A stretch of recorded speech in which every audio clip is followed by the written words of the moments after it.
10, 9, 8, 7, 6, 5, 4, 3, 2, 1, 0.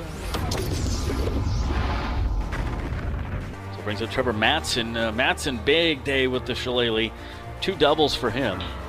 That thing is a shot to left field. Back goes the left fielder, all the way back to the wall, and that's a home run! Trevor Mattson, home run, 370 feet. He is fired up, look at him. That kid is pumped. He has been jacking the ball all night. 2 doubles, and there's a home run. Wow. Double, and home run. What a night for Trevor Mattson. 3-2 pitch, hit hard, down the first base line, fair. 2 runs will score as Riley's around first. He's headed to second. It's a stand-up 2-run double, and 5 are on the board for the Hastings Sodbusters here in the 6th. Matt Hallbeck comes up now. Hallbeck chance to be the hero here. The Busters can walk it off. That one into left center field. That's going to do it right there. Walk off. Matt Hallbeck with the walk-off. And the Busters win it as Tyrell scores the winning run. 2-1 your final. That is the clutch hit. This could be the winning hit. And it is. The runner's going to score. Busters win it. They win the series. Look, 4 hits in the game for Cameron McClure. And there it is right there. I called it. He needed a hit. There's 1 run in. Jackson's coming. Here's another play. Dawson to the plate. And he is safe. Busters score 2 on it. Nice base running. Jackson and Dawson on their horses. Back up the middle. Again, another hit from McGuigan. Somebody get this guy a bucket of water. He's on fire. Sodbuster Baseball is on the air.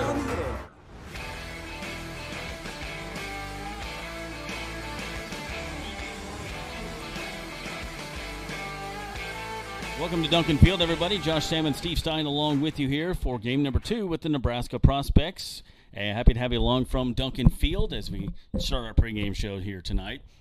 Well, coming up, we had a chance to talk to a couple of the players and coach about last night's big blowout win. And sometimes, a blowout win, a lot of weird things happen, and different guys come in different situations and play, and you just see some things that don't normally happen. We did see some good pitching from the Sodbusters overall, and of course the hitting, the bats were going as well. Coming up, we'll talk to Coach Bay. Steve Stein had a chance to visit with him, and we got some player interviews on the way. We'll give you your lineups, and we'll take a look at the standings. That's all coming up on the pregame show. Sodbuster Baseball from Duncan Field. Are you tired of lousy internet and faceless customer service? It's time to experience local, honest, hassle-free, and exceptional. That's the Allo promise. We not only provide crazy fast fiber internet, crystal clear TV, and dependable phone service, but we choose to become a part of the communities we serve and love when everyone calls or stops by our store to say Allo. So don't settle for mediocre, settle for exceptional with Allo. Visit us at allofiber.com/local.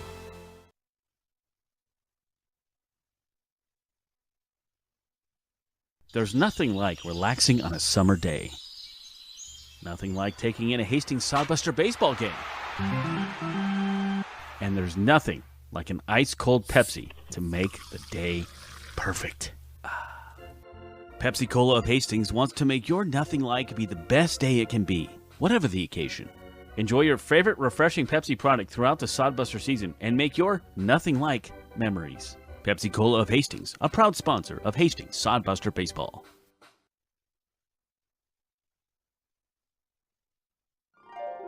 Imagine visiting a place with historic housing districts, beautiful parks, and strolling through downtown shops. No, it isn't a fairy tale. It's Hastings, Nebraska.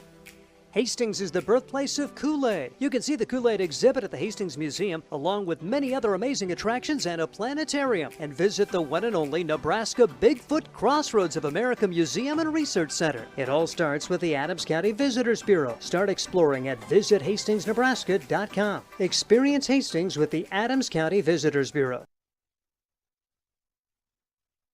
Welcome back to Duncan Field. Josh Salmon, Steve Stein with you on the pregame show here for Hastings Sodbuster Baseball. And we are about 15, 20 minutes away here from first pitch, taking a look at last night's game. Busters just really blew things open.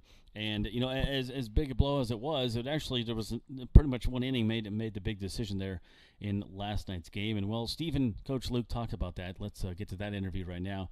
They say it better than I was because I wasn't here. So let's go ahead and hear that interview. We have a Sodbuster Spotlight. I'm Steve Stein. Matt Sagman on top with this one. Luke Bay, we appreciate you coming up. Initial impressions on the way your team played in a 14-0 contest. We did everything we needed to do tonight. You know, I'm always really happy when we win. I'm really happy when we play well. We got to their pin, and they were light on their pin, and they had to throw a position player in there, and so we got to, you know, even though we got to them, we got to realize that Fremont has really good arms. Western Nebraska has really good arms, and that's still a really talented club over there in that first base dugout. So we, you know, I didn't really like the fact that we scored 3 in the first, and then we couldn't get anything going until the 6th. I just, you know, we just sat back. We got a little complacent again, and we got a little too comfortable. And, you know, thankfully we were able to extend the lead and you know, get Manny in there and see him and evaluate him. And he's going to expand his role based on that outing. He threw a lot of strikes. He was in the strike zone all the time. Brayden Mackey threw very well. Very proud of him. His growth over the last month has just been outstanding to see. His confidence is booming. There's still some things that we can get better at and work on, but he's going in the right direction. And Liam Grimble threw the ball really well too. You know, he kept him off the scoreboard, and that's what he needed to do. Grimble goes 4 2/3 inning, and Mackey, and it was still a game, 3-0. He comes into the bases loaded, 2 outs, facing maybe their best hitter, a guy who's a junior college All-American and going to go to Nebraska. That out was huge in the course of this game to keep it 3-0 at the time. Yeah, absolutely. That kept the momentum in our dugout, and you know, and then he got out of I think it was 2nd and 3rd with no outs later in the game too, and it just, you know, the more you can get out of those jams, you realize, wow, I really can do this, and I really am a really good pitcher, and he's just going to keep getting better each time out, and yeah. And you guys, you kind of put it away with that 5-run 6th inning. You mentioned again, maybe a struggle offensively, but between then and there, and you get 5 runs, only 1 hit, but a 2-run triple, and then able to take advantage of the air, keep working the counts, and getting guys on to get that 5 runs and a little more maybe comfort in the final few after taking an 8-run lead. Yeah, absolutely. You know, great teams, they keep playing no matter what the scoreboard is. They keep playing the game hard, and they keep doing things, you know, to a high level, and that's what we did tonight. And you know, the recency factor of, you know, blowing a game late against Fremont, and last week, can't remember who it was, you know, and with the stretch that we have coming up with the doubleheader on Monday, we got to save arms, and we got to, you know, keep everybody fresh, but at the same time, we got to win this game. We got to win the game that we're playing right now, and so to extend the lead like we did, that way we could get Mackey out of the game and go to Manny there. And, you know, Manny's shoulder's been bugging him a little bit, so that's why he hadn't been in the mix as much. But he's feeling better, and it just, you know, with how we're going right now, it's tough to find the right situation to get him in a game. But tonight was it, and he expanded his role, and I'm really happy for him. And that's what I was going to say, 14-0. There's a guy, you know, if it didn't go well, you can maybe use somebody else that you haven't had a chance to use for a while. That does, I mean, it may not be fun for fans to watch a 14-0 game, but you get a pinch hit for a couple of guys, you're able to use some pitchers, and for you, an evaluation process, probably great to have that chance. Yeah, absolutely. You know, it gives the opportunity to get guys in the game that haven't been in recently, and you know, constantly evaluating our guys and seeing who can do what. And you know, Manny was with us last summer, and I felt like tonight was the best I've seen him throw. Just being in the strike zone, commanding his stuff, and so I'm really, really proud of him. Is pitching contagious too? I mean, you know, Manny goes out there, watches the first 2 guys, comes in, and just puts up another 0. I mean, I don't know if that is. A lot of times I always feel like if one guy walks one, it seems like the next guy comes in and doesn't have any control either. Can it go the other way until you're a pitcher? Do you kind of get confidence watching other guys, or is that not a thing? No, absolutely. When you watch other guys, and because you got to know deep down that you're the best. You got to have that irrational confidence in you. And so when you watch guys get swings and misses and throw up zeros, it's like, oh, all right, it's my turn. I can do this. It's just another guy in the box. Tell you what, Sodbusters 6 games over 500 for the first time in program history, but not done. You got to keep on going because everybody behind you seems to keep on putting on the pressure. It's a fun time of year as we get close to the end of this first half. Yeah, absolutely. It's we play in a great division. We got great teams up and down, very talented clubs, and it's awesome for the first time to be up 6 games over 500 this late in the year. But we're not. Yes, we want to win games. Yes, anytime the scoreboard's on, we're playing to win. But my focus is on playing the best baseball that we can play to our standard, no matter who's in that dugout. Luke Bank, head coach for the Hastings Sodbusters, another solid performance today as they beat the Nebraska Prospects 14-0. We'll be on the air tomorrow just after 6 o'clock with the first pitch at 6:35. Big thank you to our studio engineer, Caden Kirkak, for Josh Salmon. This is Steve Stein, and this is Sodbuster Baseball. All right, thank you, Steve. And coming back, we're going to talk to one of those guys. Brayden Mackey was a winning pitcher last night. We'll get that interview here in just a moment. This is Sodbuster Baseball. Sodbuster Baseball is sponsored by Nebraska Land Distributors. When you come to the ballpark, you can get a Coors Light, crisp, refreshing chill, keeping Nebraska chill, and light beer from Miller. Light beer with more taste. Nebraska Land Distributors also features White Claw. Live your wave. And a trip to the ballpark wouldn't be complete without Leinenkugel's Summer Shandy, refreshing beer with a hint of lemon. Check out these great adult beverages on your next trip to the Hastings Sodbusters, courtesy of Nebraska Land Distributors. Get the latest in news, sports, and local interest stories with the Hastings Tribune. The Tribune's award-winning staff provides you with the best in local content, from the news you need to amazing photographic moments to the latest in Sodbuster baseball news. Check out the classifieds, browse the business directory, and more. The Hastings Tribune, always a good read. Pick up the latest issue or subscribe today. Both print and e-editions are available. HastingsTribune.com. The Hastings Tribune, a proud sponsor of Sodbuster Baseball.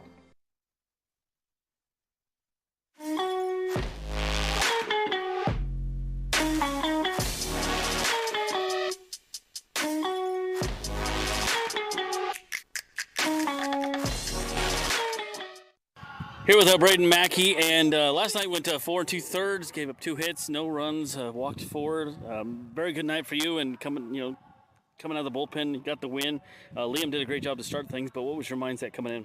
Yeah, I just felt really relaxed out there, and I wanted to command the zone and throw all 3 pitches for strikes and just see what happens. We got a big ballpark here, see where they can hit it. Now you're from Hastings, and so you've played in Duncan Field before. What made you want to come back this time and play here this summer? Well, last year I had a great time here, my senior year. I loved it here. Love being in this hometown, playing at this great stadium. So that's all you can ask for, having a college team in your hometown at your home stadium. Fun win for the guys last night, 14-0. And some guys get complacent. I think the bullpen seemed locked in. Even the starting pitching seemed locked in. Sometimes you get that big lead and you're like, okay, we can let a few things fly, but you guys seem like you're right in your zone. Yeah. Whenever you're playing a good team like the Prospects, they can always strike back at any moment, so you kind of always got to be locked in and always doing your own jobs. Cool. What do you hope to work on this summer as far as your skills here with the Sodbusters? Yeah, I'd just say keep building on each start that I have. I've kind of been doing that this year, and just hopefully keep commanding the zone and getting velo and just getting better. Cool. Do you prefer the bullpen or starting? Well, that's a tough question. Last year, if you would have asked me, I would have said starting, because that's all I did. But this year, the bullpen, it's kind of nice. You can kind of come in for a couple innings and burn all your energy and not have to worry about going 6 or 7 innings. So, yeah, that's a tough question. I'd probably say starting, though. It's more of a sprint than a marathon. Yeah, it is, and it's just a little more rewarding. Yeah. Any hidden talents? Can you juggle, cook? Can you play? I had a guy play trumpet a moment ago. I actually can juggle. I was doing it earlier. Oh, really? We play hacky sack. Yeah. Hacky sack a lot, so that's fun. Got a little talent there. Cool. What kind of music do you like to listen to? I'm not a big music guy, really. Really? No, I don't listen to much music. But podcasts or anything? Yeah, I do listen to podcasts. A lot of Husker football podcasts. That's nothing wrong with that. Yeah. All right, cool. Brayden Mackey, thanks, man. Yeah, well, thank you. Yeah. All right, always nice to hear from the players, and a good win for him last night. Coming out of the bullpen, ended up getting the win on that, but nothing wrong with that. Liam Grimble pitched well also, and the whole Sodbuster team did good overall with the Prospects. We know that this is a better team than they put on the field last night as Nebraska Prospects, so looking for them to be tough again tonight, as we've seen in the past, but just, they're still trying to figure some things out. They have some new guys on the roster and that kind of thing, but never out of it. We look at the standings here for Nebraska land, and, Prospects are in 5th place out of 5, but they're only 3.5 games back. And so Tuesday is the last day of the first half of this Independence League season. And so anybody's ball game between here and there, literally, Hastings is in the lead, and then you have Western Nebraska Pioneers is a half game back. Then North Platte Plainsman is 1 game back. Fremont Moo at 2 games back, and the Prospects at 3.5. So the winner of the first half will automatically go into the playoffs, no matter what they do in the second half. Taking a look at the Great Plains division, Badland Big Sticks, their division is a little bit different. Badland Big Sticks are leading, and then second place is Canning County Spuds, and then Casper Horseheads, Spearfish Sasquatch, and Gem City Bison are 7.5, 8.5, and 9.5 respectively back. So probably not a good chance for them to win the first half because there aren't that many games left between now and Tuesday. So it's going to be either Canyon County or Badland Big Sticks in that one. And again, those two could go either way as well. So it's really fun, and with the Pioneers coming to town next week, and Tuesday is the last day of the first half, as I mentioned. Well, guess who we're playing? The Nebraska Pioneers. So that'll be a really important game, as they all are. But this week and this stretch of games is going to be very important, especially when the guys hit the road also after this weekend. So Prospects are here tonight. One more chance tomorrow. We'll come back with one more interview for you before we do starting lineups. This is the pregame show, Sodbuster Baseball. The Adams County Visitors Bureau is the perfect place to start your Hastings experience. Hastings is the birthplace of Kool-Aid. See the Kool-Aid exhibit at the Hastings Museum, along with many other exhibits and a planetarium. Enjoy the historic housing district, strolling through downtown parks, and beautiful shops.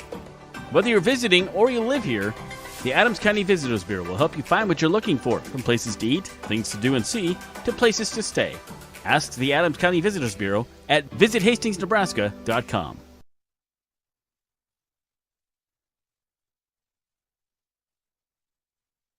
Eagle Distributing and Budweiser are proud to be sponsoring the Hastings Sodbusters. Budweiser has been linked to organized baseball since 1980 with a continued commitment to celebrate America's favorite pastime. The Budweiser brand was introduced in 1876 using time-honored brewing methods such as beechwood aging, which provides unparalleled balance and character. Each batch of Budweiser stays true to the same family recipe used by 5 generations of Bush family brewmasters.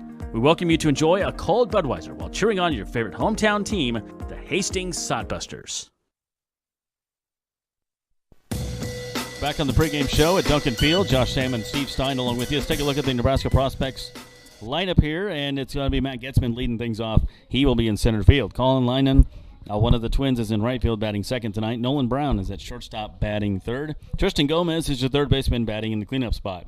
Zach Johnson is in left field batting fifth. Jackson Myers, the catcher tonight, batting sixth. David Ryan, the big first baseman over there tonight. DJ, and it's DiPrima, is your DH. He is batting eighth. And Trey Mungin is your second baseman with pitcher Joe Richter on the hill. So again, it is Getzman, Lynham, Brown, Gomez, Johnson, Meyer, David, DiPrima, and Mungin. For the Hastings Sodbusters, it's going to be Brett Zimmerman lead things off at third base. Then Trevor Matson at first base. Aaron Harper at shortstop. Blake Burrows in center field. Sam Adams at DH. Tyson Gertis in right field. Fred Bond is your catcher tonight. Tegan Tamia back at the Keystone at second base. And Dallin Quigley is in left field with your pitcher tonight as Jacob Watson. We get set for the national anthem here momentarily at Duncan Field. Happy to have you along for Sodbuster Baseball and Nebraska Prospects. Game number 2. And let's send it to Kylie, our PA announcer, and your national anthem.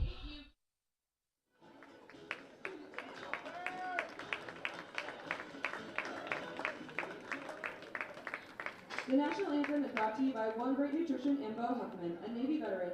He and his shop are the exclusive nutritional supplement providers for the 2022 Hastings Sodbusters. One Great Nutrition is located just down the street on the corner of A and Burlington. Open Monday through Saturday from 11 a.m. to 6 p.m. Stop in and see what they can do for you.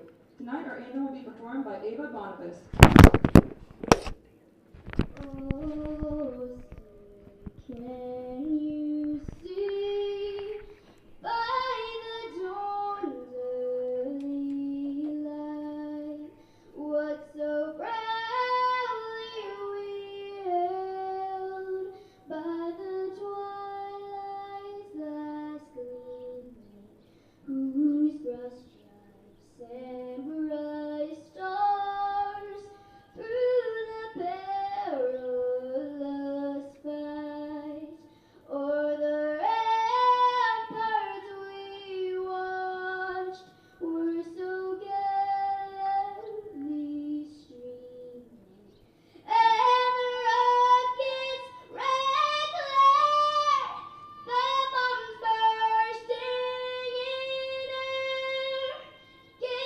prove through the night that our flag was still there.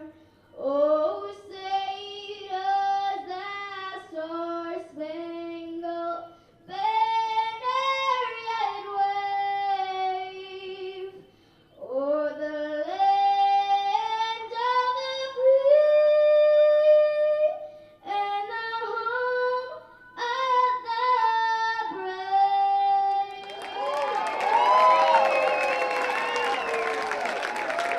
It's fun to have the national anthem, and wow, what a voice with that little girl. That's pretty crazy. Getting ready to play some baseball here at Duncan Field. Josh Salmon, Steve Stein with you. Game number 2, the Nebraska Prospects.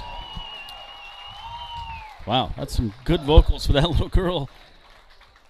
Fun to have things like that at the ballpark. Jacob Watson is your starting pitcher tonight for the Sodbusters. He has been lights out this season.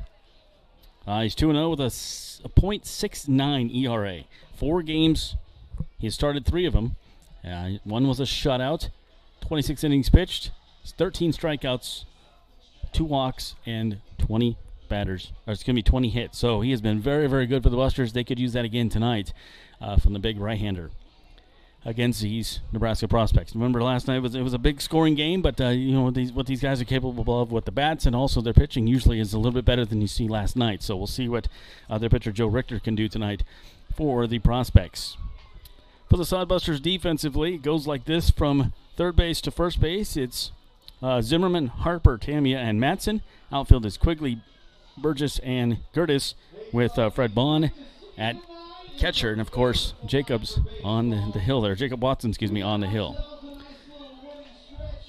Busters in their green jerseys with the white pants, yellow pinstripes. Nebraska Prospects in the black jerseys with the easy-to-read blue numbers, white trim, and white pants and their black hats tonight. They have red uniforms, they have black uniforms, they have gray uniforms, they have lots of different colors with the cornstalk on their, if you're trying to figure out the logo, it's a cornstalk on their hat and on their helmet. That's what the logo is for the Prospects. So we're getting set for some baseball here. Good crowd on hand for Saturday night. Duncan Field, game number 3 tomorrow. Chance for you to come out if you want. 6:35 is the pregame. Steve, you saw these guys last night. You know that Prospects usually pitch a lot better than that. Well, the weird thing is, we saw them have 3 tremendous games against the Hastings Sodbusters, but for the year, they are near the bottom in terms of ERA in the league. So, maybe the Sodbusters caught them on their good days because they have scuffled during the course of the year, and they were really short on pitching. Went with position player for their second guy yesterday. He's in the lineup today in the field, so they were a little bit depleted. They just came off a tough series on the road, and so the Sodbusters hope to just keep on keeping on and do what they did yesterday when they pounded them pretty good 14-0. All right, so that's going to be it for the Prospects. Once again, let's give you Matt Getzman, Cullen Lynham, and Nolan Brown will lead things off. Here we go, Sodbuster baseball from Duncan Field. First pitch on the way from Jacob Watson down third base line, and that is foul. Coming up right away and swinging away is Matt Getzman. Josh Salmon, Steve Stein along with you. We'll eventually be joined by Mason to do our cameras. We're going to do the best we can to get you the shot for everything tonight. Jacob Watson gets his sign from his catcher, Fred Bond, and that went outside for ball 1. 1 ball, 1 strike. Duncan Field, a little bit more of a chilly night here for end of June. There was a little bit of sprinkles earlier, but really didn't accumulate too much. The 1 ball, 1 strike pitch coming up. And that one misses a little low. 2 balls and a strike. Talk about Jacob Watson has just been outstanding this year for the Sodbusters. 0.69 ERA. 2-0 record. Here is the 2-1 pitch. Third base line. Zimmerman, he tries to scoop it from the side, and that's going to bounce off of his glove. That's a tough one. He took your eye off the ball watching the runner, and you try to do the Olay thing from the side. You got to get in front of that one, and you can't do that. Runner reaches. So Sodbusters given an early error. They were pretty good defensively most of the day, kind of struggled a little bit at the end, but we'll see how it goes as the Sodbusters have the error to begin the game, and now Colin Lynham comes to the plate. So Lynham will be up with a runner on base. Lynham, one of the twin brothers here on the Prospects team. Throw over to first, and, that was a close one. Trevor Matson dropped it. I don't think they would have had him, but it was close. Happy to have you along. Matt Getzman on first. Colin Lynham at the plate here. Lynham batting .400 currently. Throw down to first, and he's going to be back. Keeping a good eye there on Getzman. So Jacob Watson stands on the right side, the first base side of the rubber. Good lead over there by Getzman. Watson.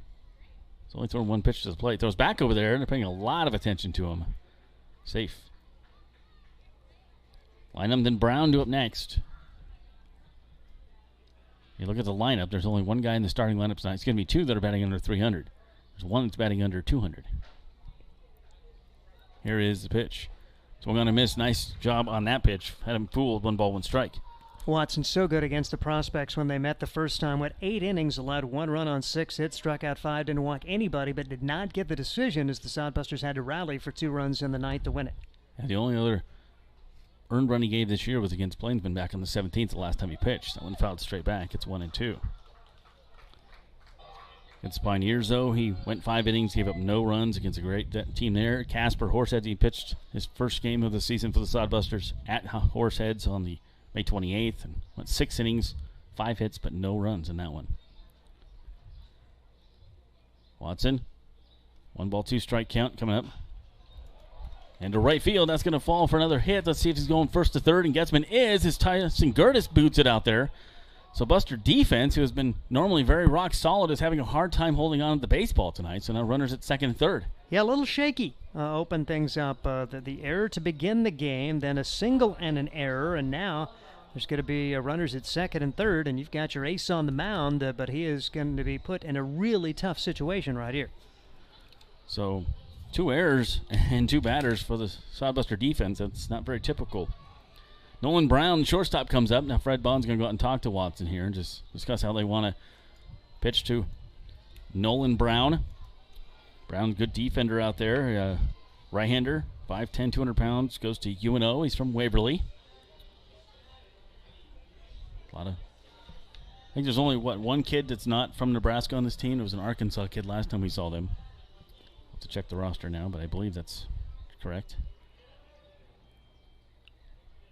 I'm still looking. I think that's, and maybe.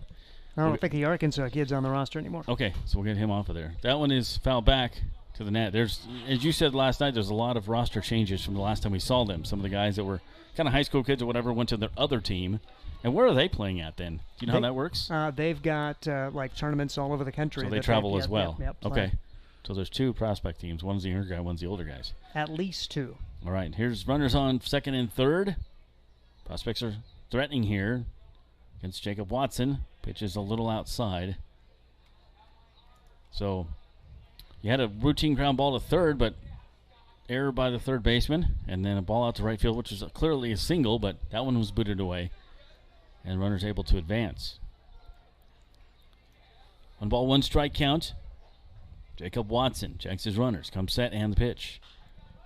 Popped up. Who's going to get it? Trevor Matson giving it chase over by the prospect dugouts, and he will make the catch. Nobody knows that first base area better than Trevor Matson, and there's one down. That is a large first out for Jacob Watson, and he takes 1 step toward getting out of this inning with minimal damage. So Tristan Gomez comes up, the third baseman, batting in the cleanup spot. For Gomez, .250 batting average, 12 RBIs for him. He's walked 4 times, struck out 5. He's from Omaha. Brother of the Husker, Colby Gomez. Talented sports family there. 2 on here for prospects. That one way outside, ball 1. Jacobs looking to get a couple more outs and get out of the inning with unscathed. Leave the 2 guys on there. First he's got to get through Gomez here. Tristan Gomez. Zach Johnson to follow for the prospects. Matt Getzman stands, Getzman stands on third. Colin Lynham on second base. 1 out, no score. Top 1 strike. 1-1 strike. Josh Sam and Steve Stein with you from Duncan Field. Happy to have you along here. And the 1-ball, 1-strike count coming up. Jacob Watson checks his runners. Now hit to second base. Tamia on the hop over to first. They will get the run in. It is 1-0 Prospects, but there's 2 outs. You'll take that at this point in the game, thinking your offense is probably going to be able to get some runs, and you'll take the out. And again, a chance to get out of this with only 1 run allowed. I think the Sodbusters would take that. Yeah, the run will be unearned because he reached on the air, and that was Getzman that was scored. So now runner on third base, but there's 2 outs for Zach Johnson. Johnson, the left fielder.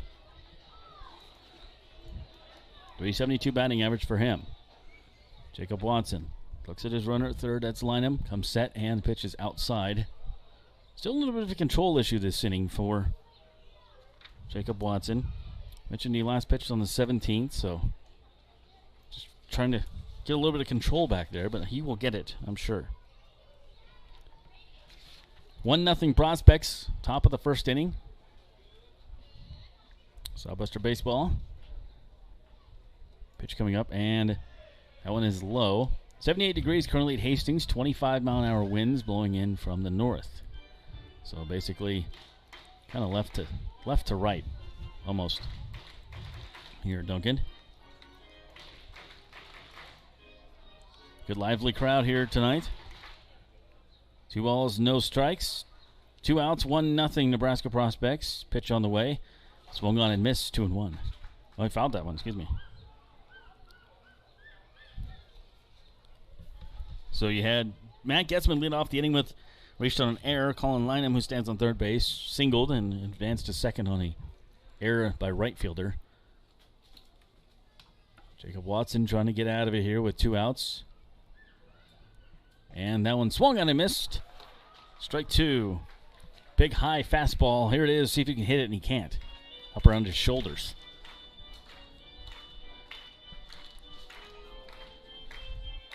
Two balls, 2 strikes, 2 outs. Watson comes set, and the pitch. Swung on and missed. Same exact pitch. Up there by his eyes. Said, here it is. And he struck him out. First strikeout of the game for either team, and Prospects on the board first. 1 run on 1 hit and 2 errors. They leave 1 on base. At the end of a half inning, it is 1-0. This is Sodbuster Baseball from Duncan Field. The Adams County Visitors Bureau is the perfect place to start your Hastings experience. Hastings is the birthplace of Kool-Aid. See the Kool-Aid exhibit at the Hastings Museum, along with many other exhibits and a planetarium. Enjoy the historic housing district, strolling through downtown parks, and beautiful shops. Whether you're visiting or you live here, the Adams County Visitors Bureau will help you find what you're looking for, from places to eat, things to do and see, to places to stay. Ask the Adams County Visitors Bureau at visithastingsnebraska.com. Eagle Distributing and Budweiser are proud to be sponsoring the Hastings Sodbusters. Budweiser has been linked to organized baseball since 1980 with a continued commitment to celebrate America's favorite pastime. The Budweiser brand was introduced in 1876 using time-honored brewing methods such as beechwood aging, which provides unparalleled balance and character. Each batch of Budweiser stays true to the same family recipe used by 5 generations of Bush family brewmasters. We welcome you to enjoy a cold Budweiser while cheering on your favorite hometown team, the Hastings Sodbusters. Welcome back to Sodbuster Baseball. Josh Salmon, Steve Stein along with you as Nebraska Prospects able to get 1 run on 1 hit in the first inning, but they left a man. A couple errors for the Sodbusters. Not the way you want to start the game, but they'll bounce back here. I have very much faith and hope in them. For the Busters, this inning, it will be Zimmerman, Matson, and Harper. A little bit different looking lineup. As Steve mentioned last night, there are some guys that are at a wedding, and so with that means there's going to be a little bit different lineups and that kind of thing, but that's what you got to do, and they were able to score all those runs last night with guys at a wedding, so that didn't make a huge bit of difference. And the defense, very uncharacteristic for us to get 2 errors in the first inning. We saw that in the first couple weeks of the season, but guys were just getting used to each other. I think they're just I don't know, they've not quite focused yet in the first inning. Yeah, get her locked in, see how it goes, and Sodbusters certainly capable offensively. They showed it yesterday, and a long old ball game. So Matt Getzman, coming up tonight, Brett Zimmerman will lead things off. You don't usually see him in the leadoff spot, but this could be interesting. We'll see what he does. He's a terrific hitter. He's a gamer. He wants to be in there. Zimmerman batting the .366. Only struck out 3 times in 41 at-bats. He's a very good player. Like to have him. And that error at third base, very uncharacteristic of him, but he knows that. The 1-0 coming up here from Richter. Richter, 4.82 ERA, 18 and 2/3 innings pitched, 17 strikeouts for him. Here is the 1-1. That one hits to second base. Mungeon over with it, over to first, and there's one down. So Trevor Matson batting in the second spot. Well, I can't remember the last time I've seen him hit in the second spot, but that's fun. See what he can do there. Good to see Trevor get a couple hits last night. He started warming up a little bit towards the end of that Fremont Moose season. I'd like to see him get that batting average back up a little bit. 2 hits in the same inning. He came in, pinch hit, and then they ended up batting 12 in the inning, and he got another hit. First pitch in there for a strike. There's a lot of first pitch strikes to Trevor Matson. He rarely ever swings on the first pitch.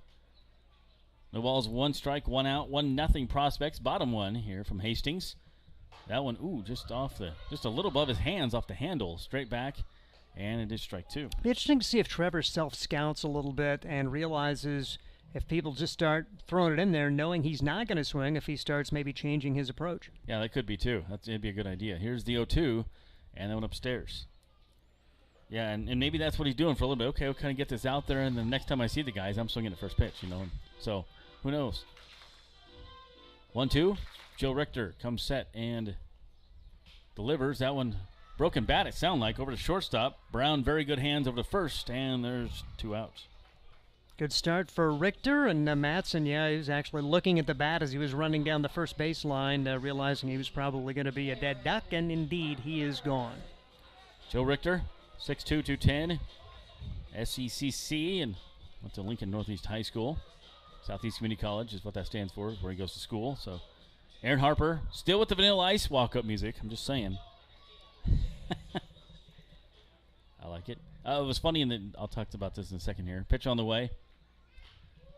First pitch swinging on that one, and it's fouled out of play. So, Dallin Quigley was dancing in the dugout before. It was Under Pressure. Queen and David Bowie were playing, and he's dancing, and I come down and I'm like, hey, I like your dancing. I asked him, Trevor, can you dance? He goes, nope, I can't dance. Trevor Matson.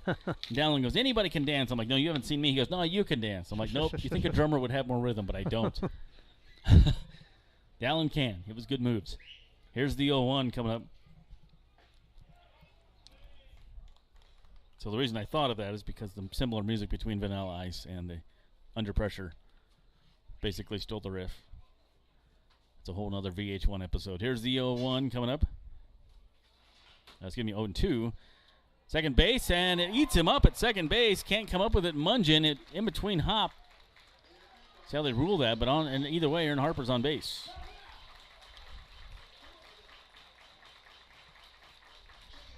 So Mungeon charged the ball, and it just took a weird hop on him and bounced up over his head.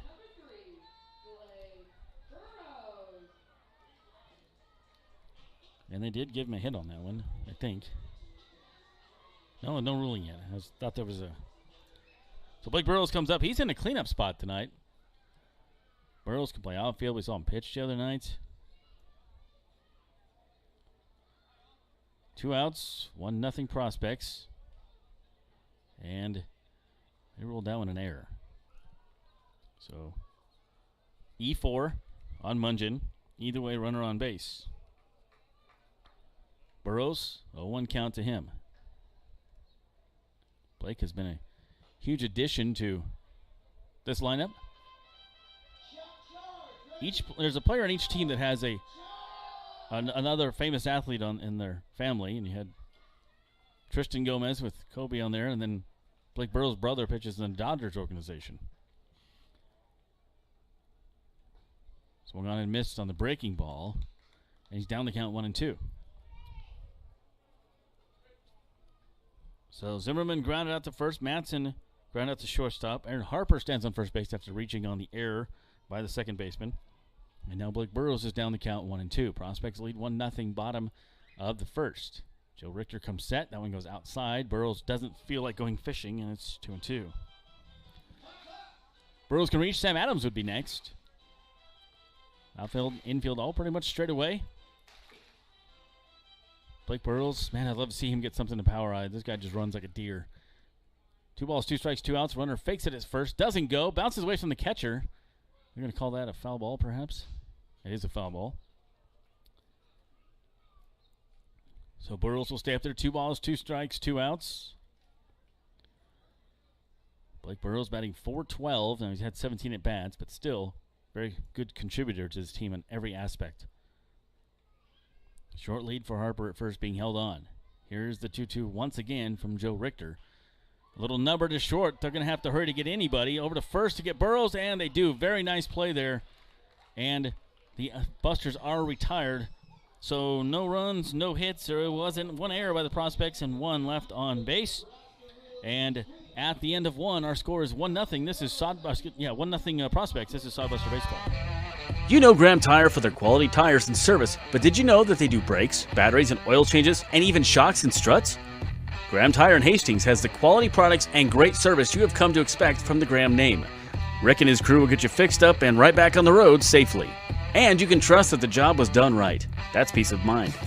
Graham Tire in Hastings, West 2nd Street, open 7:30 to 5:30, Monday through Friday. A proud sponsor of Sodbuster Baseball. Life is busy. Between family events, the kids' activities, work, and driving here and there, who has time to wait in the checkout line? The new Sam's Club Scan and Go app lets you scan, pay, and head to the door. Or try curbside pickup. Just shop, park, and let them load it into your car. Curbside pickup for Plus members starts at 7 a.m. Monday through Saturday. Get all the products you love at the prices you expect from Sam's Club and skip the lines. Sam's Club, making busy lives less stressful. Welcome back to Sodbuster Baseball. Josh Salmon, Steve Stein along with you as Busters had one on but weren't able to do anything. Prospects lead at 1-0 as we start the second inning for Jacob Watson. Appreciate having you guys along with us here. Game number 2 with the Nebraska Prospects.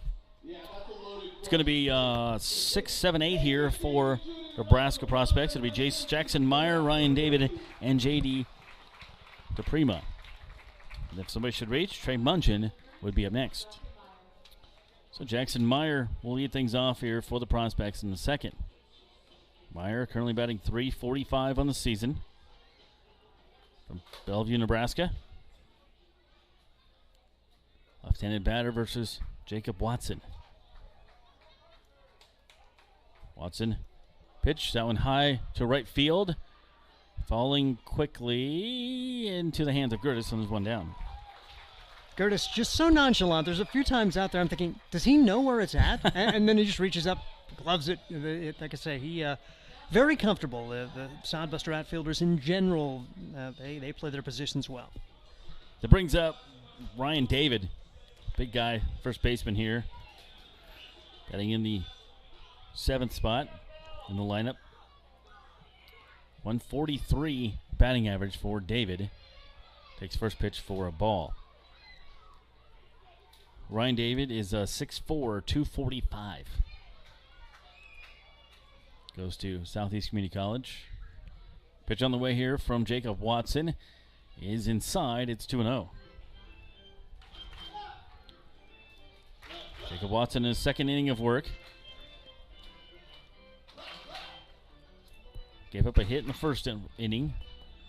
1 run, but it was unearned. A couple of errors for Hastings. 3 errors in the game. 2 by Hastings, 1 by Nebraska Prospects. That one fouled straight back. It's 2-1. DePrima due up next. 1 out. Top of the second. 1-0 Nebraska Prospects. Jacobs gets a sign he likes. And pitches. That one low. 3-1. So Ryan Jacobs, Franciscan University of Steubenville. Hometown is Arlington, Texas. I haven't had a chance to talk to him yet. I need to go down and talk to him. 3 balls, 1 strike. And ball 4. Only the 3rd walk given up this season by Jacob Watson, excuse me.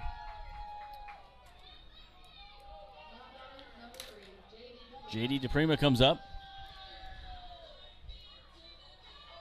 DePrima, the DH tonight for Prospects. 1 on, 1 out here in the second. 1-0 Nebraska Prospects. Swung on and missed. Just blew a fastball right by him for a strike. Sodbusters just can't catch a break. North Platte rallies to beat Casper 6-5. So everybody last night who was chasing Hastings won, and North Platte already puts an early win on the board as they try to chase the Sodbusters down. Pitches, misses for a ball, 1 strike. Prima, last time he hit was June 22nd. He did pitch one time this season. 1 strike.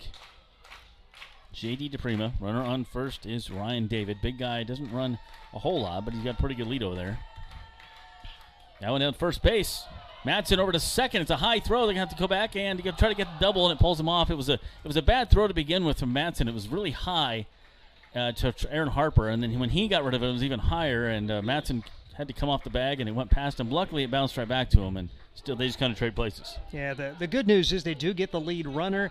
If they are clean, probably get Twin Killam, get a great stop for Madsen. I thought that was maybe headed down the line for extra bases, so they do get the lead runner and get out of this with no damage done. Yeah, I think they rushed the throw a little bit. I think maybe they thought DePrima was a little faster than he was because they still had plenty of time to get him, and we know that David wasn't very fast, so throw to first. That one's scooped by Madsen. Good scoop. Runner back. You wonder, though, with a 6'4" guy running, if Madsen had to adjust his throw a little bit because the last thing he wanted to do is hit the base runner. That's true, too. Throws Trey Mungin up here. Mungin fouls it off on third base side. So there's a little girls team here tonight and a boys team as well of Little Leaguers. Fun to have the kids on hand. That means there shouldn't be a single foul ball in the parking lot anywhere. That's what that means. Lots of Buster Bucks handed out tonight or souvenirs for the kids. Either way, the 0-1 coming up here from Jacob Watson. Goes back over to first. Runner back, paying a lot of attention to DePrima. J.D. DePrima this year has stolen 2 bases. Trey Mungin is currently up. Mungin batting .265. He bats in the 9th hole. Watson comes set and delivers. Swung on and missed on that one. This time it was an off-speed pitch and down 0-2. That looked like a very nice changeup. So 2 outs, 1 on. 1-0 Prospects, top 2. Watson 1 pitch away from getting out of the inning here. Here comes Jacob's pitch. That one back up the middle and off the mound and into center field. Nothing anybody could do with that one. That was just a good piece of hitting. Trey Mungin reached right out there and just smacked it right back up the middle. Nothing you can do. Nice hit. So 2 hits in the game for the Prospects. And this one comes with 2 outs. So back to top of the order, Matt Getzman. He reached on air to begin the game. He hit a shot down to third base, and Zimmerman gave the left-handed Olay grab, tried to, and it kicked off of his glove. So Zimmerman talking over there to Harper. Very aware of the pull capability here of Getzman. Getzman batting .302 is the center fielder. 2 on here for the Prospects. Good lively crowd tonight. These guys are loud.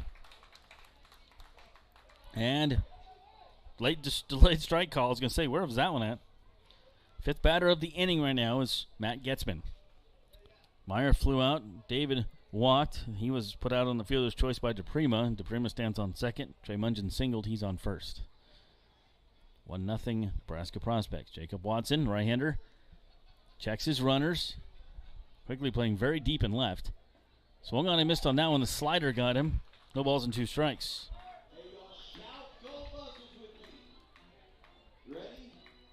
So Curtis about normal depth in right. Burrows about normal in center, and then Quigley playing very deep in left for Matt Getzman. The 0-2 coming up. Jacob Watson could really use a strikeout here. He had a strikeout to end last inning, and he has a strikeout to end this inning. Oh, no, that's a foul ball. Just barely. Thought he had him.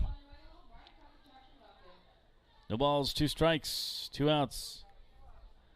Watson currently sitting at 34 pitches. 3 errors in this ball game, and we're in the 3rd inning. 2 by Hastings in the first, 1 by Prospects.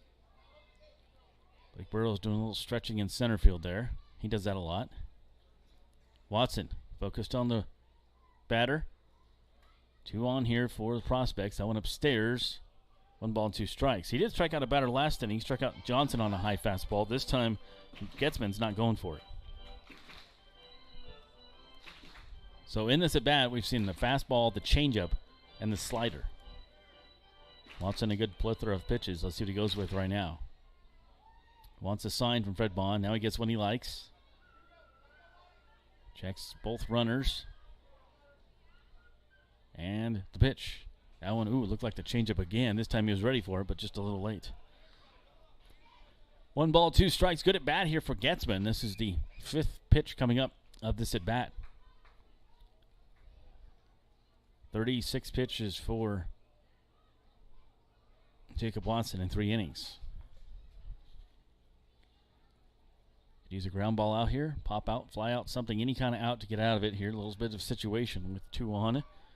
Prospects left 1 on last inning. Watson taking his time, double checks the runners. Pitch on the way. That one gets away from Fred Bond, enables the runners to advance another 90 feet. So now you really got to focus on this guy and not worry about the runners. They're not going to go anywhere. But on 2nd and 3rd, 2 balls, 2 strikes, 2 outs. 1-0 Nebraska Prospects. Matt Getzman trying to get an extra run for his team. Jacob Watson trying to get out of the inning for his team. Pitch on the way here, coming up from the Hastings right-hander. Deep breath, it's on the way, and he plunks him. Not what you wanted to do right there. That's towards the end of my list of what you want to do right there. You were ahead on the count 0-2, come back 2-2, and then you hit him. So Luke Bay is going to come out and have a chat with Jacob Watson. It's very Jacob Watson uncharacteristic tonight by hitting the batter. And he hasn't didn't look like himself tonight yet, so hopefully they can find the thing for him and get him back into this. Well, in fairness to Jacob Watson, I mean, been watching Cy Young here the first 3 games for him. It's much like when we saw Aaron Harper come out. He wasn't going to hit 500 all year. For Jacob Watson to carry a .69 ERA all season, probably not going to happen. And you know, you're going to have your up and down days. We have seen Jacob Watson have tremendously up days in his first 3 appearances for the Hastings Sodbusters. Today, you know, the defense struggles behind him. He may not have his A stuff, but the bottom line is get this guy. And it's still just 1-0, and there's still all kinds of time. But this is a large at-bat, even though we're only in the top of the 2nd inning. And if the Sodbusters survive it, if Gomez comes, or I should say if Brown comes up, if Colin Lynham comes up and finds a way to produce here, Prospects kind of take a stranglehold on this one. If Watson gets it, it's a little momentum boost for Hastings. Bases loaded. Lynham does have the only hit for the Prospects thus far. We're only in the 2nd inning. That one popped up right center field. Should end the inning. Is somebody going to get there? Burrows, get it. Gertis tracks it down. That's the power of having 3 center fielders in the outfield, because that thing looked like it was going to be a gapper, and that was going to be some big trouble. Nice job as Burrows gives him a high 5 out there for Tyson Gertis to track that thing down. So no runs. They had 1 hit and 3 left on base. At the end of 1.5, it is 1-0 Prospects. This is 3rd and 25. Quarterback takes the snap. He rolls out to the right. After the game, come on into Sirloin World for our Saturday specials. It's more fun to watch Nebraska football in person. And for a chance at great seats, enter the Nebraska Lottery's Lucky for Life ticket snap. Through July 26th, buy a Lucky for Life ticket and enter the voucher number for a chance to win Nebraska football Skybox season tickets and more. And don't worry, Sirloin World will still be there when the game's over. Lucky for Life top prize odds 1 in 30 million.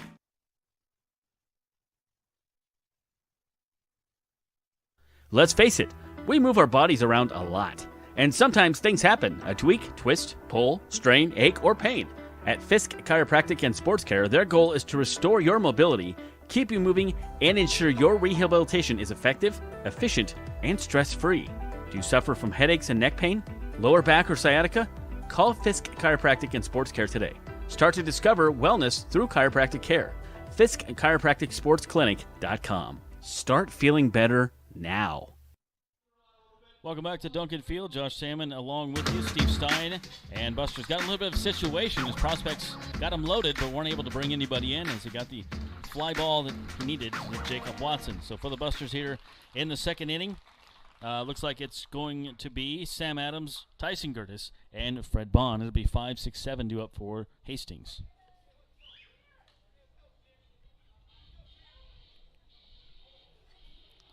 Sam Adams hits himself on the helmet. He's always a very talkative young man. Draws something in the turf there. Not sure what he draws exactly. It almost looked like a tic-tac-toe type hashtag sign or something. It was too big, too many motions there to be a cross. I thought maybe it was a cross, but I don't think that was it. So Joe Richter pitches. First pitch swinging on that one. Sam Adams fouls it off for strike one. Look at Richter. 1 inning pitched, 4 batters faced, nothing doing there. They give up the error last inning, but that wasn't his fault, obviously. 0-1 count. Joe Richter. Ooh, and he plunks Sam Adams. Sam gives him a little look-see. Says a little something to him, and he walks down to first base. So, Sam Adams stands on first base. Brings up Tyson Gertis. Gertis made that crazy good catch out there to end the inning. I thought maybe it was going to fall between Burrows and Gertis, but you just know if it hangs up there long enough, one of those speedsters will get to it. Tyson still struggling with the bat a little bit. Batting 120 right now. Trying to get something going, but his defense is unbelievable. And the Sodbusters having to really adjust their outfield today because Duncan Field is playing totally different than it has most of the year with the wind almost out of the straight north. Yeah, it's blowing from left to right. That one outside to Gertis. It was straight in from center yesterday, almost straight away to right today. So, like you said, when that ball came off the bat, you thought it was going to be relatively routine, but it was blown right to the right center field gap, and Sodbusters had to adjust, and Gertis took away extra bases and perhaps 3 runs. 1 ball, 1 strike. That one fouled straight back. Gertis perhaps swung at ball 2. He was a little underneath a very high fastball. Tyson upset with himself. Fred Bondo up next. Busters trail 1-0 in this one. Prospects like to get yesterday's game back, but they can't, so they're going to do what they can today to even up the series. Hastings has something else in mind. Swung on and missed on that one, and down goes Gertis. First strikeout of the day for Richter, 1 down. Sam Adams still stands on first.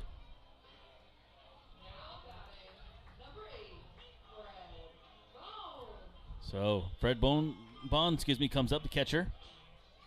Sam Adams on first via the hit batsman.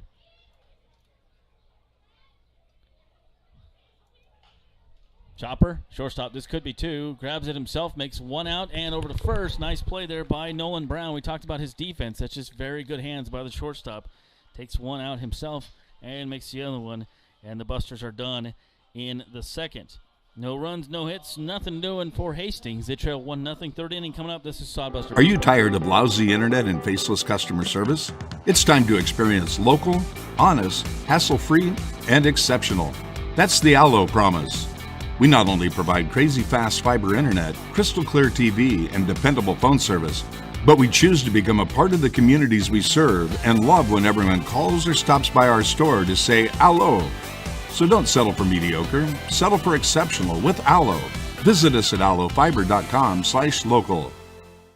Nebraska Realty is a homegrown company that is deeply invested in the communities it serves. They are the largest independent real estate brokerage in the state with over 950 agents serving communities all across Nebraska. Nebraska Realty operates on the same principles and values as the people of this state: honesty, hard work, community, and people. They recently opened an office in Hastings and are excited to be part of the community and do their part in helping it thrive. See what Nebraska Realty can do for you at nebraskarealty.com. Welcome back to Sodbuster Baseball as we head to the third inning. Steve Stein with Josh Salmon. The Nebraska Prospects with a 1-0 lead, and Jacob Watson out for his third inning of work. He's thrown 40 pitches so far, so The pitch count a little bit elevated. Part of that his doing, part of that some defense behind him as he's had to throw some extra pitches with 2 errors committed by the Sodbusters. They've been so solid defensively, but 2 errors in the first 2 batters of the game. That leading to an unearned run for the Prospects in this particular contest. The Sodbusters, no runs, no hits through the first 2 innings. And the Prospects have committed 1 error. And here comes the 3, 4, and 5 hitters, Nolan Brown, Tristan Gomez, and Zach Johnson to face Jacob Watson. Proud to bring you Sodbuster Baseball on YouTube again this year as the Sodbusters, with their best record to this point in the season, 6 games over 500 for the first time in franchise history. First pitch swinging is Nolan Brown, and he fouls it away. No balls, 1 strike on the right-handed hitting shortstop for the Nebraska Prospects. Brown yesterday went 1 for 3. No balls, 1 strike, and the pitch right there for strike 2. No balls, 2 strikes on Brown. Brown for the season went 2 for 11 in that first series, won by Nebraska as they swept the Prospects. So they're perfect 4-0 against the Nebraska Prospects this year. Here's a little looper headed towards center field, but coming on and making the play is Blake Burrows. And that time the wind helped out a little bit, blowing that out toward Burrows. And Nolan Brown flies out to center to open the 3rd inning. That'll bring to the plate Tristan Gomez. Gomez, an RBI ground out his first time up. He's playing 3rd base today, left-handed hitter against the right-handed pitcher, Jacob Watson. Watson winds and delivers outside for ball 1, 1 ball and no strikes. Jacob Watson out of Franciscan University of Steubenville, the Barons, NCAA Division III team, 27-21 in the spring.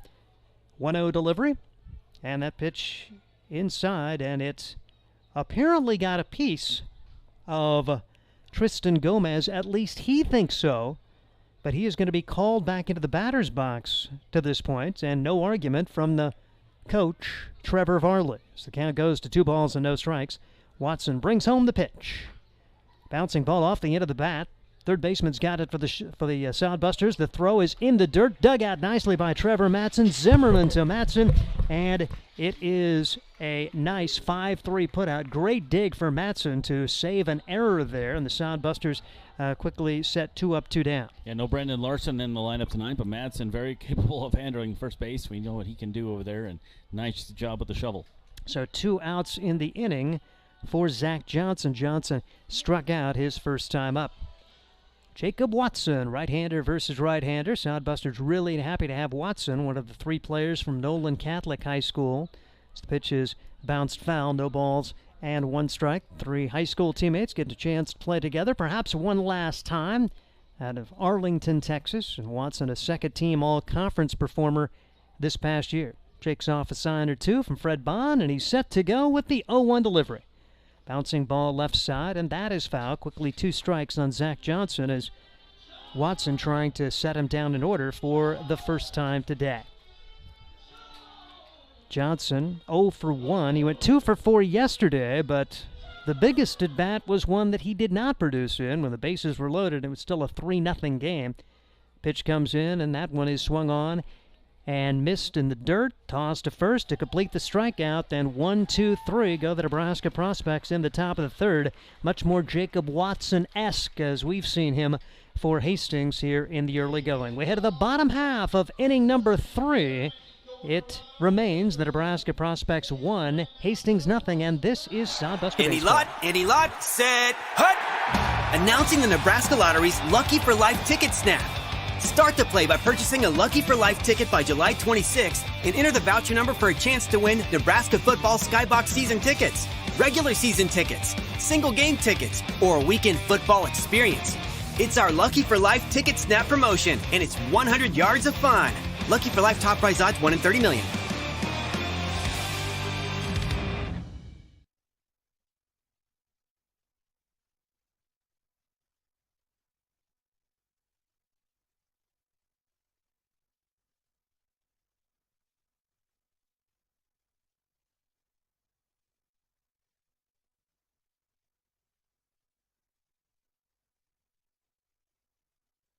Let's face it, we move our bodies around a lot.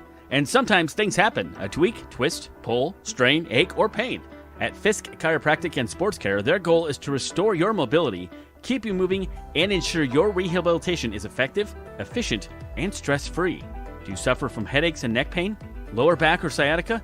Call Fisk Chiropractic and Sports Care today. Start to discover wellness through chiropractic care. Fisk Chiropractic Sports Clinic.com. Start feeling better now. We head to the bottom of the third inning. It's still Prospects 1, Sodbusters nothing. Tamia, Quigley, and Zimmerman, the 8, 9, and 1 hitters, trying to find the measure of Joe Richter. Richter, through the first couple of innings, has not allowed a hit. He has had an error committed behind him, and he's hit a batter, but that was erased on a double play. Tegan Tamia, first pitch swinging, does not make contact. No balls, 1 strike on Tegan, batting .286 coming into today. Tegan with 9 runs batted in and 17 runs scored as he stands in the right-handed box. So 1 delivery is on the way, and this one is hit hard, but right at the second baseman. Good job for Trey Munchen going to his left, makes the play, and Tegan Tamia is out for 3 on the putout, 1 out as the Hastings Sodbusters.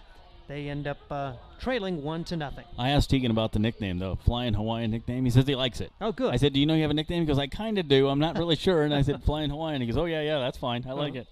Dallin Quigley now bats for the Hastings Sodbusters. Quigley at the number 9 spot in the batting order as Hastings trails at 1-0, 1 unearned run for the Nebraska Prospects in the top of the first. The difference in this one is the pitch misses for ball 1, 1 ball and no strikes on Dallin Quigley. Quigley, seen him in a variety of spots in the batting order, hitting .273 heading into today, and he's fouling this pitch back, 1 ball and 1 strike on Dallin Quigley, guy who has knocked in 10 and has scored 27 times for the Sodbusters this year, leads the team with 7 stolen bases, and the 1-1 delivery inside, and it hits Dallin Quigley. He is also the leader on the team in that category with his 9th hit batsman of the year. So the Sodbusters have a 1-out base runner, and back to the top of the order to Brett Zimmerman. Dallin Quigley is one of those guys, he's just infectiously happy. You hear him, he's got a smile no matter if he's starting, if he's not starting, if he's ball boy, whatever he's doing in the game, he's very, very happy before the game, and he's very contagious, good attitude, nice young man. Brett Zimmerman comes to the plate now. He grounded the second baseman his first time up. Zimmerman, a solid game yesterday, 1 for 3, 3 RBIs and 2 runs scored for Brett Zimmerman. Know all about Dallin Quigley, so a throw over from Joe Richter, and Dallin dives back in safely. 1-0 Prospects, bottom half of the third inning. Prospects have both of the hits. The teams have combined to commit 3 errors, 2 of those in the Hastings column, both in the first, leading to an unearned run. Pitch low into the dirt, nice stop there for Jackson Meyer, and Zimmerman ahead in the count, 1 ball and no strikes. Zimmerman will look down to his third base coach, Chris Ceballos. Ceballos, an assistant coach at Orange College in California. Pitch line towards center field, but nothing happening there as Matt Getzman has it measured, and there are 2 outs in the inning for Trevor Matson. See if they turn Quigley loose to try to get him in scoring position for Trevor, who went 2 for 2 yesterday in the matchup. Both hits coming in the 8th inning, and Matson started this game with a ground out to the shortstop. Definitely an RBI chance, is a very fast guy here.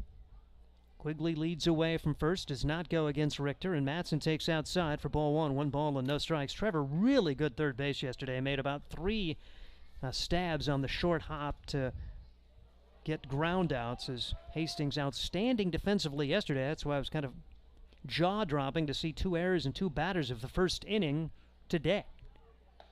Pitch on the inside corner for a strike, 1 ball and 1 strike the count. The home plate umpire is Tim Stroman. Matt Overmiller is the field umpire today. Matt worked the plate yesterday.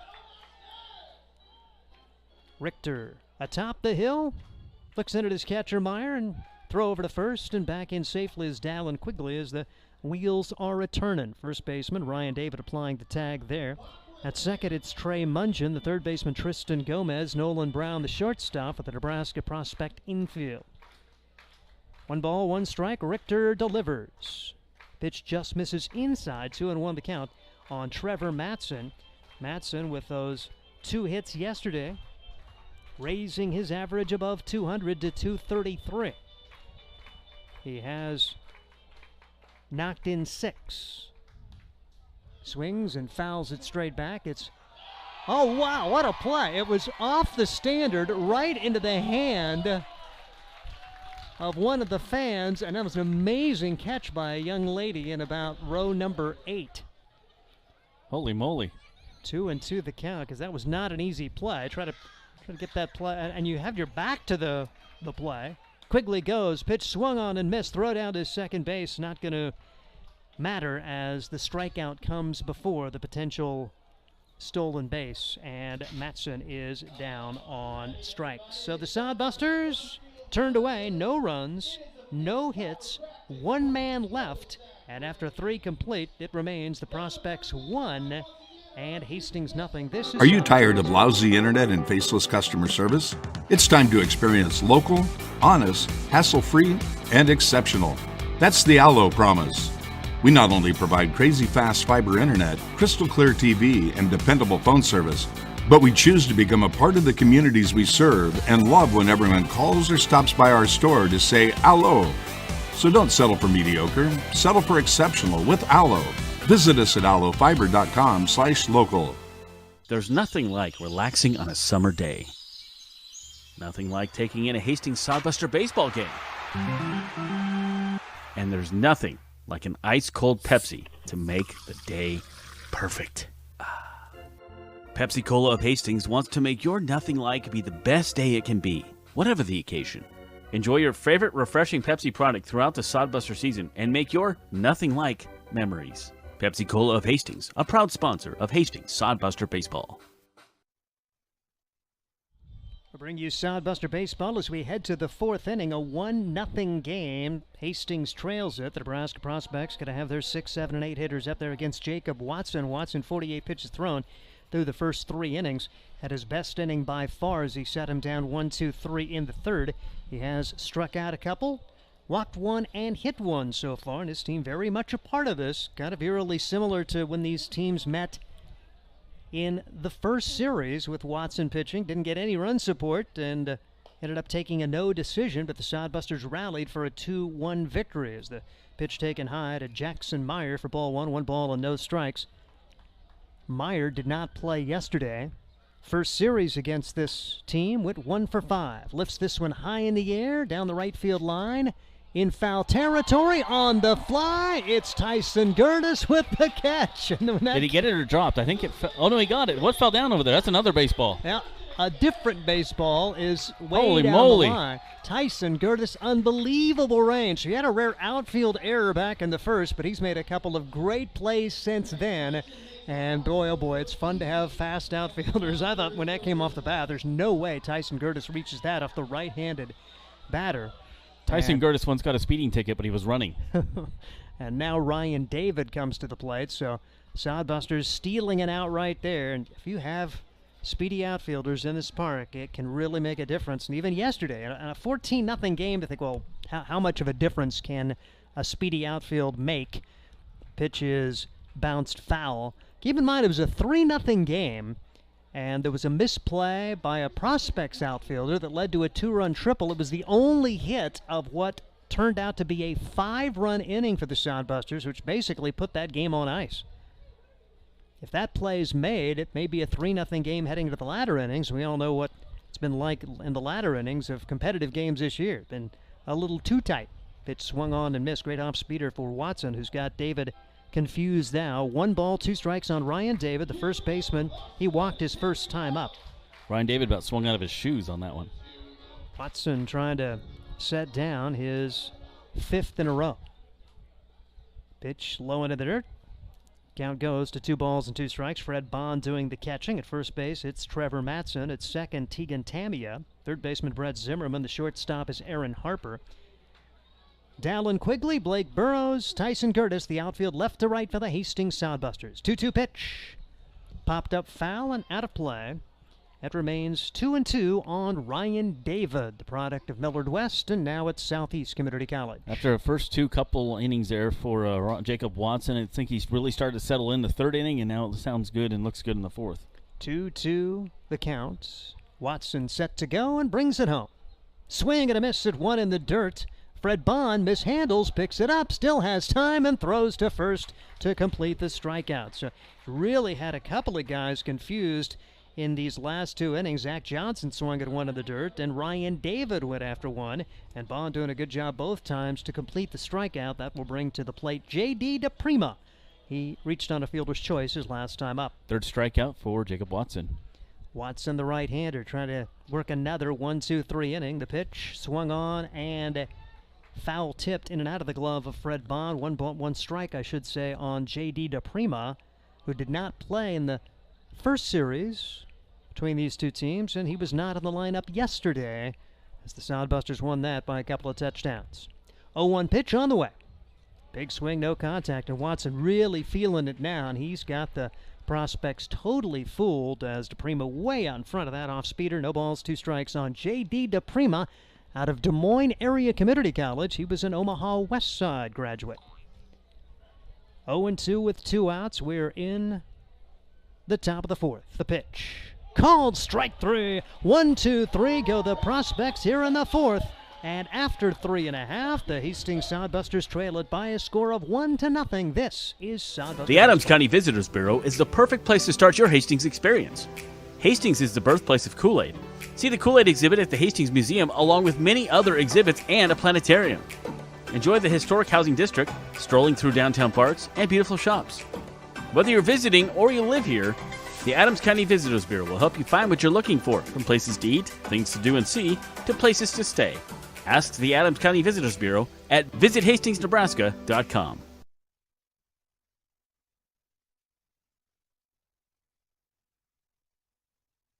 Nebraska Realty is a homegrown company that is deeply invested in the communities it serves. They are the largest independent real estate brokerage in the state with over 950 agents serving communities all across Nebraska. Nebraska Realty operates on the same principles and values as the people of this state: honesty, hard work, community, and people. They recently opened an office in Hastings and are excited to be part of the community and do their part in helping it thrive. See what Nebraska Realty can do for you at nebraskarealty.com. This is Sodbuster Baseball. Head to the bottom half of the 4th inning. 1-0. The Nebraska prospects lead the Hastings Sodbusters. Every game critical as we near the end of the first half of the Independence League schedule. The final game will be on Tuesday. Sodbusters have a huge schedule between now and then. The game today, one tomorrow. Doubleheader at Fremont Monday before the Tuesday home game with Western Nebraska. All of the teams are in the division, so you might as well be going against the teams chasing you, and you just got to keep on winning. Here is Aaron Harper, reached on an air his first time up as Joe Richter winds and delivers, and first pitch swinging is Harper. This one going to be taken by the third baseman who cuts in front of the shortstop, and well played there. I'll tell you, Tristan Gomez has looked good over at the hot corner for the Nebraska prospects. 1 pitch, 1 out here in inning number 4. Yeah, they committed the 1 error back in the first, but otherwise they're pretty solid. We know what that left side between him and Nolan Brown, it's hard to get anything past either one of those guys on that left field side, third base side. So 1 pitch, 1 out for the Sodbusters here in inning number 4. That will bring to the plate Blake Burrows. Burrows grounded out his first time up. Pitch count, not much of a factor for Richter. He has thrown 36 pitches at this time. And this pitch is outside for ball 1. 1 ball and no strikes on Blake Burrows. Went 1 for 4 with an RBI and a run scored. He's one of the newcomers since these two teams squared off the first time. Did not play in that series. Was not in town yet when the Sodbusters swept the prospects in an amazing series. 3 walk-off wins for Nebraska. Blake Burrows at the plate as he stands in the left-handed box, and the delivery. Big swing, no contact. The count 1 ball and 2 strikes on Blake Burrows, the center fielder. He is another one of those guys that could play any of the outfield positions for this Hastings Sodbuster team. Burrows stands in now, the lefty against the right-handed pitcher. Joe Richter delivers. Bouncing ball over the head of Richter's. It's up the middle. Second baseman's got it. Throw. Not in time. It bounces away, but no chance for further advancement. That's going to be an infield single for the speedy Blake Burrows, and the Sodbusters have a runner on with one man out here in inning number 4, trailing it by a score of 1-0. There goes a no-hitter for Richter. That's the first hit he's given up of the game, and he knew at second base Mungeon was going to have to hurry because Burrows is like a road runner, and he hurried a little too much and rushed the throw. They probably wouldn't have got him either way, but luckily for them, he wasn't able to advance. So we'll see if the Sodbusters turn Blake Burrows loose here with that good speed on the bases for Hastings. 1-0 the score. The Nebraska Prospects with the lead as we play in the bottom half of inning number 4. Here's Sam Adams. Adams hit by a pitch his first time up. One of 2 Sodbusters plunked by Joe Richter. He hasn't walked anybody. He has struck out 2 to this point in the game. Here's the pitch. Little half-hearted swing. No balls and 1 strike on Sam Adams. When these 2 teams met in the first series, went 1 for 8. Yeah, I don't remember ever seeing 3 walk-offs in one season, let alone 3 in consecutive nights here at Hastings. We had 2 walk-offs last year, but they weren't consecutive nights. Weren't even in the same series. Burrows' pretty good lead. Joe Richter does not look that way, and the pitch is fouled back quickly. 2 strikes on Sam Adams. The Sodbusters won the opening game of the series 2-1 with Watson pitching that day. He worked 8 innings, but the Sodbusters trailed it 1-0 heading into the bottom of the 9th. And Aaron Harper, who seemed to be the hero every day there for a while, got the game-winning hit for Hastings. Burrows dancing over at first and will dive back in as Joe Richter does take a look over there. Then game number 2, a 10-inning affair. Sodbusters won that 5-4. In the Sunday matinee, Sodbusters walked it off with a bases-loaded walk and won 3-2. Runner goes, pitch fouled back. There remains 0-2 on Sam Adams, and Burrows seems to have a pretty good idea of Joe Richter's move. You got the feeling that Burrows could steal the base, but Sam also has to protect the plate. Yeah, I'm not sure if it was supposed to be a hit and run or not there. Sam, one way or the other, if it's close, he's got to swing, otherwise he's going to be gone. Yep. Burrows, a decent lead, does not go, and the pitch is taken high. 1 ball and 2 strikes on Sam Adams for the Hastings Sodbusters. Chris Ceballos flashing the signs over at third base. He's very aggressive with the base runners, and you're down by 1. You got speed on there. You're the fastest guy on the team. See what he does. 1-2 the count on Sam Adams. Runner goes. Pitch for a ball. The throw to second and in time. What a gun for Jackson Meyer. I mean, that was not close. Meyer with a great throw, and Blake Burrows is caught stealing. And so now Sam Adams with a 2-2 count on him. That was a nice throw, and you just kind of give a tip of the hat to the prospect catcher on that play. Well, and to the shortstop, too. Burrows overslid the bag. I mean, he was still on the bag, but the throw beat him there by plenty. Here's a 2-2 pitch. Swing and a miss, so the Sodbusters will send the minimum to the plate here in inning number 4. No runs, 1 hit, nobody left, and we will head to inning number 5. It's still Nebraska 1, Hastings nothing. Josh Salmon will have the 5th when we come back. This is Sodbuster Baseball. Get the latest in news, sports, and local interest stories with the Hastings Tribune. The Tribune's award-winning staff provides you with the best in local content, from the news you need to amazing photographic moments to the latest in Sodbuster baseball news. Check out the classifieds, browse the business directory, and more. The Hastings Tribune, always a good read. Pick up the latest issue or subscribe today. Both print and e-editions are available. HastingsTribune.com. The Hastings Tribune, a proud sponsor of Sodbuster Baseball. Imagine visiting a place with historic housing districts, beautiful parks, and strolling through downtown shops. No, it isn't a fairy tale. It's Hastings, Nebraska.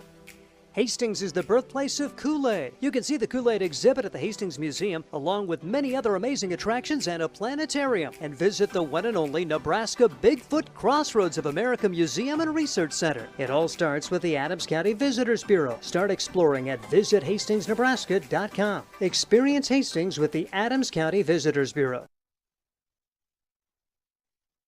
Welcome back to Sodbuster Baseball. Busters had a chance to get something going there, but a great throw. Got it. Burrows out at second base. Sam Adams struck out, and the Busters did get their 1 hit, but didn't get anything with it there. Still 1-0 our score. Josh Salmon, Steve Stein along with you here in the 5th inning. And Jacob Watson really finding his groove thing. The first 2 innings, he got a little rough there for him. Only gave up the 1 run, got in some situations, but got out of them. But since then, the 3rd inning, 1, 2, 3. 4th inning, 1, 2, 3. Hopefully, we can do the same thing, and then maybe the bats will come alive next inning for Hastings. Here is the pitch to Trey Mungin. It'll be 9-1-2 here for the Prospects. Foul off third base side. No balls, 1 strike. Trey Mungin, one of the 2 hits for the Prospects in this game, had one back in the 2nd inning. That one fouled off again, and it is strike 2.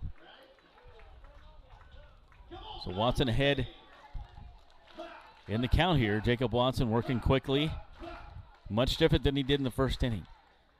First 2 innings are very slow pace for him. He's really finding his groove and wants to keep that thing going. Fouled off again, will remain 0-2. Watson currently at 61 pitches. 5th inning, that's not bad, considering he had 30 some of those in the first 3. That one hit down left field line, but that's going to be foul close to the Buster bullpen. So nice at bat here for Mungin. And down 0-2, fouled a couple off, keeping it alive. 264 batting average for Mungin, the 2nd baseman. Watson takes a deep breath, comes set, and pitches down low. It's 1 ball, 2 strikes. Mungin's hit Hastings pitching about as well as anybody, as Prospects have struggled against Hastings, but he went 4 for 7 in that first 3-game series. Jacob Watson's been doing a good job of mixing up the pitches. The fastball, the slider, the changeup. And that one looked like the fastball, and that's fouled off again. And he doesn't throw the slider too often. It's pretty much changeup fastball, what we've seen tonight. But when he does throw it, he has it way off balance. Last inning, they couldn't hit anything he threw up there. Watson going for his 4th strikeout of the game. Here is the pitch. And that one popped up. Playable. Who's going underneath it? Tamia calls off Matson and makes the catch in very shallow right field with 1 down. That was a little tougher play than I think he thought. Again, the wind is totally different. And Tamia calling off Matson. Again, there's a little elevation difference going from the turf infield to the outfield. He was right at the border there and kind of had to fade back into short right field to make the catch, but looks like a routine F4 on the scorebook. Back to the top of the order, Matt Getzman comes up. He's been on base twice, reached on an error, and hit by a pitch back in the 2nd inning. Appreciate you guys tuning in with us all season long. I'm Josh Salmon. That's Steve Stein. Up here from Duncan Field tonight. It's game number 2 of Prospects and Sodbusters. Here is the pitch, and that one a little, no, it's called a strike. Looked a little low to me, but it's called a strike. After last night's 14-0 game, Prospects have a little something to prove here. Jacob Watson has something else in mind. He's really cooking right now. That one a little low. 1 ball, 1 strike. Yeah, just first inning, first couple innings, he just wasn't settled in. Luke Bass had something to him. He got out of the inning, and from there on, it's been smooth sailing. So, 1 ball, 1 strike pitch coming up here from Jacob Watson. Watson kicks and delivers. That one hit into center field. Nothing you can do about that one. 3rd hit of the day for the Prospects. And the 2nd batter of the inning is on here for the Busters. Scott Galusha joins us. How's it going, sir? It's going great. Do you see that crowd out there? That's an awesome crowd. We've been talking about them all night. There's tons of Little Leaguers. These guys are lively and into it. We got people all over the place tonight. This is what we work for. It's nice. I haven't seen the numbers for sure, but I imagine we're probably 700-800 people, maybe somewhere in that range, and all excited to be here. And it's just been good all the way around. Fun crowd. And what about Jacob Watson? First couple innings, a little shaky, but Luke said something to him. He's settled in. He's really in his own zone. You know what? He's just been rock solid for us all year, and we just got to help him out a little bit. So one run through 4, we ought to be in the game with that way. And Watson's going to keep his pitch count down. He's going to give us an opportunity to win. That's what he's been doing all year, and that's what he's doing today again. 69 pitches for him right now, and that was good considering he had like 35 through 3. So yes, yeah. Really, a couple of those 1, 2, 3 innings really helped. 2 singles in a row here for the Prospects in the meantime, and Nolan Brown comes up. We know this Prospects team, that 14-0, that doesn't happen very often. They're a very talented team, and they're showing what they can do here in game 2. We were fortunate enough to sweep them last week, all 3 walk-offs. Steve and I talked about that last night. It was crazy to see that. But a blink of an eye, and those games can go the other way real quick. And so they're a good team, and they're going to be hard out. They have the best quality of every guy they run out there is a good pitcher, and so you're going to have to earn it. And Harper backhanded over to second. They do get one and not able to get the second guy, so nice play there. That was a very tough play for Harper, backhand in the hole. Pretty much anything in that vicinity on the left side is a magnet to those two guys. Absolutely, and that was a great play by Tegan Tamia too. That was not an easy turn, and he turned it and made it close. Should have been close. Just another just very solid defensive play that we continue to make night in and night out. Tristan Gomez comes up. Somewhat of a celebrity with his brother being a Husker. Yeah, Husker. He was at Cal State Fullerton. Right now he's looking for another school. I just was talking to his dad a little bit. They bought some split the pot tickets, by the way, that I'm going to talk about in a second. Sure. And they gave me the tickets and said, hey, if we win, we're donating it all back. So that's kind of what we're about. It's kind of a special night for us tonight, Fish. Gary Wittenbach and his family. Gary's a long-time season ticket holder for us. He passed away in the offseason unexpectedly. And his family, not only are they here tonight, they're cooking the meal for the team after the game. Awesome. And then we're doing split the pot like we do occasionally, and we have a sponsor for that, Okeson Steiner. And the deal with them is they match the donation number up to $500, and he just went over and talked to me and said, hey, it's a guaranteed $500, and I'll go up to $1,000. So we're going to donate all that money to Delaney Vanderpool, which is the grandson of Gary, in her honor. So it's been pretty fun. There's been a few tears tonight, but it's been a good baseball game and a good night so far. No kidding. That's awesome. And maybe a college fund there for the young man. That's right. It's a young girl. Matter of fact, you can see her right down there. Delaney, yeah. She's wearing the Minnie Mouse shirt just to your right. Okay. Dad's wearing the camo. Oh, so she's just little. Yeah, It'd be a long she's time for little. college. Yeah, little. Yep. So we're gonna put it in a fund for her, right. and so she gets a few bucks. But I think she's gonna make $12, $13, $1,400 tonight. And we always talk about family. I always tell my team that you play for me once, your family. And I got a whole bunch of family tonight, and everybody's enjoying this. And we're running out of tickets, which is a great problem to have. And we should need a big out here, and we should be in good shape. Runners on the corners here, but there is 2 outs for the Prospects. They lead 1-0, and 1-2 count here to Tristan Gomez. Jacob Watson trying to get out of the situation here. And that one fouled straight back and swung at a ball there to Gomez. It was, but it was a pitch that was competitive enough, and it's too close to take, and that's a good at bat. He's just trying to fight that off and live another day. Tristan Gomez, I've known his dad for a while. Kobe was going to play for us a couple years ago in that COVID year, and then decided to go elsewhere just to get away from home a little bit. Matter of fact, he was scheduled to be our opening night starter. Oh. And, the couple nights before that, I got a call from Danny Marcuzzo and the great staff there at Nebraska and said, hey, we're gonna move him just because we wanted to get him away from home and see if we can get him to develop a little bit different way. So it was a bummer that we didn't get him, but I had a chance to talk to his dad. His dad's here tonight. Larry Shanneman, Shay's dad's here tonight supporting us, okay. and that's pretty cool. Yeah, we did get Shay that year. Yeah, we did get Shay, and they were supposed to come together, and they decided to split them up. 1-2 coming up from Watson. Popped up. This should end the inning. Out to outfield. Tyson Gertis caps underneath it, and there is 3 outs. And what about that catch from Gertis? I mean, it sounds like a broken record every night. And we're not rewinding the tape. Another great catch by Gertis. But did you hear me on? Maybe you didn't hear me on the mic, but I grabbed it first. I said, "Hey, you're making the hard ones perfect, but you missed a ground ball." I was flipping him some crap. So, our defense has been spectacular, really all year round. And we talk all the time about the outfield because it's Dallin Quigley and Garrett Kennedy and Tyson Gertis. And let's see who I missed. Oh, Blake Burrows. And Sawyer Duddleston, who will be back Sundays at that wedding. And we got 5 good outfielders. We got 4 center fielders, and they just run down and get everybody. And what's a bummer part is we all talk about our outfield all the time, but that infield has been wonderful as well. Brett Zimmerman's done a great job at anchoring third base down. We kind of rotate Tegan and Aaron Harper back and forth at the middle infield, and we've just been rock solid, and that's why we've had a chance to win just about every game. We've been competitive all year long. Well, there's so many options. You've got Tegan, you've got Danny Garcia can play second base. You've got Brandon Larson, who's had another couple hits last night, and young man. Talk about him a little bit. This kid just was in high school like 6 weeks ago. Yeah. He's really figuring it out. Other than the fact he's about 6'7" and about 225, he looks like he's about 14 years old. But he's now comfortable, and boy, he barreled 4. He barreled 4 last night, and for the first time ever. We've always had some good players and good teams, but we have a lot of options. We got good guys on the bench, because we can't play everybody. And And, we got Matt Lemke, who played for us for a while and hurt his hamstring. He wants to come back, and I talked to him the other day, and we want him to come back, but where's he going to play? Yeah.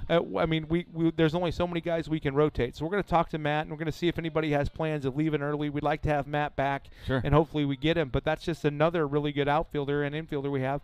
So this is as deep a group as we've ever had. Tyson Gertis up right now. And strike. When I was talking to Brandon Larson, I had to interview him, and I had to hold the microphone up by my ear. Yeah, I know. Yeah.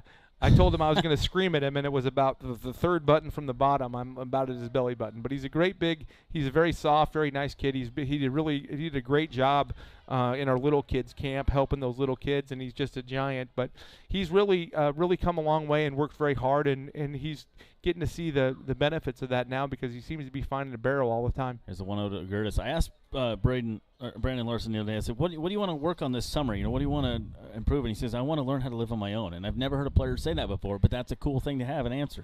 That's one of the there's a lot of things I love about summer baseball.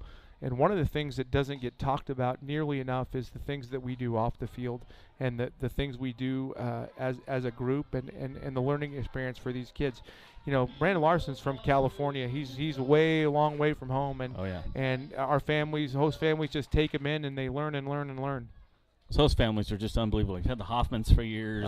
Some of the other ones. I'm trying to remember the names. That's we have a I don't want to start rattling off names because I'm going to miss somebody, but this is the most kids we've ever had on a roster, and I don't have any problem filling them with host families, and that's a testament to our community. It's just been fabulous. Matter of fact, I got one poor family that so badly wants a player. Right now I don't have one for them, wow. and which is amazing. And there's a lot of teams in our league that struggle with finding people, and our community has just stepped up, and they believe in what we're doing, and they understand what we do so importantly off the field as much as off the field, despite the fact that it's the best team we ever had. Tyson Gertis singles into left field. What do you think about being 6 games above 500? I mean, that's a good feeling, but, we know with this division, it's anybody's game for the next 3-4 days. That's great. That's what we work for. I've never done anything that I didn't want to be successful. Darn it. I took a weird hop, too. Yep, and a hard hit ball and just kind of slowed down by the pitcher right to the second baseman. So that was a good barrel for Fred. Fred was more aggressive that swing, so I like that. And double plays are always overrated because that means you hit it hard at somebody usually. And so disappointing for Fred, but a good barrel nonetheless. Again, Tamia comes up. Talk about the playoff picture. So the team that wins the division in the first half will automatically play in the playoffs. Yeah. So we, the nice part is that with let's see, tonight we have Sunday. We have 2 on Monday. We're going to play 3 games on Monday or Tuesday. I'm not sure how we're going to do that. We're working on some schedule changes one way or the other. But yeah, so we got 4 games after tonight left, and we control our own destiny. And so we're going to play important baseball games really for the first time maybe ever since I've been here. We have a chance to do that. So it's not a huge thing in terms of what we do as an organization. Sure. And yet it's so fun to see these guys compete day in and day out, and I surely hope we can make it because our fans deserve that. We have people out here all the time, night in and night out, supporting us, and to see us on top of the board. Steve and I kind of giggled yesterday. I asked him a couple of times, hey, who's the first place team? I just like to hear it. Yeah. It's the Hastings Sodbusters, and so that's really neat. And our kids are just playing their hearts out night in and night out, and it's a grind. The feeling in the dugout this year is just, it's a lot different. I mean, no offense to any other managers in the past, but it's just the aura down there, the way the guys get along, the smiles on their faces, and everybody just says that they just love it here, and their brothers. I mean, they're here 2 days, and they feel like they've known everybody their whole lives, and so a lot of that has to do with Luke and Chris. Well, you're right. We, again, just like when we try to get the right players in our organization, when we got Luke Bay as an assistant coach last year with Chandler Wagner, who did a nice job for us as well, we just knew that Luke was the guy. And when as soon as we were done, as soon as we knew that Chandler was he's a scout now, Chandler is, and newly married, and I talked to him from time to time, but we knew Luke was the guy. And he is so organized, so articulate. He looks at the game from a lot of different angles, and really the thing I like the most is he's a teacher. he is out there working with those kids night in and night out and working on specific things with each kid. Sometimes if you guys would look into this booth to your left when you're doing your pregame, he's in there talking to kids one-on-one. And Chris is too, yeah. Yeah. Uh-huh. They do that. And Luke really, he's not going to like this, but I call him an extension of me. We have the same philosophies. We believe in the same things at baseball that are important. And so it really makes my job easier when I don't really have to worry about what's going on down there. Coming up for the Prospects, they still lead 1-0 here in the 6th. Zach Johnson, Jackson Meyer, and Ryan David. Steve, you were supposed to be on here. I took over your spot. Okay. Sorry about that. He's playing camera guy over here, and when we got engrossed in our conversation. And as you said, Luke is very meticulous about things. He expects the best, but he loves his guys. Absolutely. And that's why he expects the best from them. That's right. And they all know that. They know, I set the expectations, and that starts with Luke and Chris and Jake Bigham, who will be back tomorrow. And that's just an extension of what we believe in with the Sodbuster organization and with Brian and everybody else that we work on. That message has been consistent now for 3.5 years, and I think we're finally seeing that. I mean, look at the crowds. This is a beautiful crowd, and that's because we do it the right way. And yeah, we're winning, and that's important, but I think people are starting to understand what we do off the field and what our goals are. And when that information gets out, then only good things are going to happen. Jackson Meyer, the catcher, steps in. He is 0 for 2. And one of my favorite things to see before the game is the little leaguers playing catch with the big kids. I saw Brandon Larson throwing to one of the kids, and he had to pretty much rainbow it, even because he's so big and they're so small. But that's one of my favorite things to see out there before games. It's exhausting for me because I lead that out there with them, and I love helping little kids. And last night was fun too because we had a bunch of like 4- and 5-year-old kids that was neat too. But the little leagues, we've got a little league in here just about every single night. Matter of fact, we have 2 little leagues here today just because we don't have enough room to get them on the field. But we have a softball team here as well, and so that's a neat program that we've got going really well, and excited about that too. 2 balls, no strikes here to Jackson Meyer. And Jacob Watson working here in the 6th. That one hit to Tamia. Diving play. Comes up with it on the snow cone. Over to first base. There's that defense we're talking about. 2 down. Night in and night out. They just keep getting it done. And, boy, they just compete. And like you said before, I think I'm gonna bargain to start on the road again. But to start on the road when everybody's together on a bus and everybody's together in the hotel, you very quickly learn about everybody else. And our kids, very, very quickly, you could see right away that they were together and they're cheering for everybody, and it's really refreshing to see. Ryan David comes up. He struck out once and walked once. And a fun the different thing this year too is, I don't remember this in the past, is the schedule is a little different. Is things will be regular season will be over by August, and that's the first time I remember that happening. And as a general manager, that's got to be great for you because sometimes guys have to go back to school early and that kind of thing. Well, when we're trying to get all these games in a 10-week season, we decided as a group that we know that the back end was a struggle. And so we also knew that the front end was going to be a struggle, but we thought we'd try to start a little earlier and end a little later, or start a little earlier, end a little earlier, and take our chances there. And it was a little bit of struggle getting enough guys for that first road trip, but we were able to get that done. And that's another reason why it's so important to keep competing. And boy, if those guys find out here in a couple of days they're in the playoffs, then that's going to be fun playing baseball in July, preparing for that. 3 and 1 here now to Ryan David. Jacob Watson kicks and delivers. Swung on and missed on that one. It's strike 2. He's really mixing up. You see the changeup, you see the fastball, and then right when you get used to those, he's got a slider. He'll tell you he throws 7 pitches. Now, wow. I caught him in the bullpen once, and I said, okay, 7 maybe. But first of all, I can't give you 7 signals, so let's try to cut it down to 3 or 4.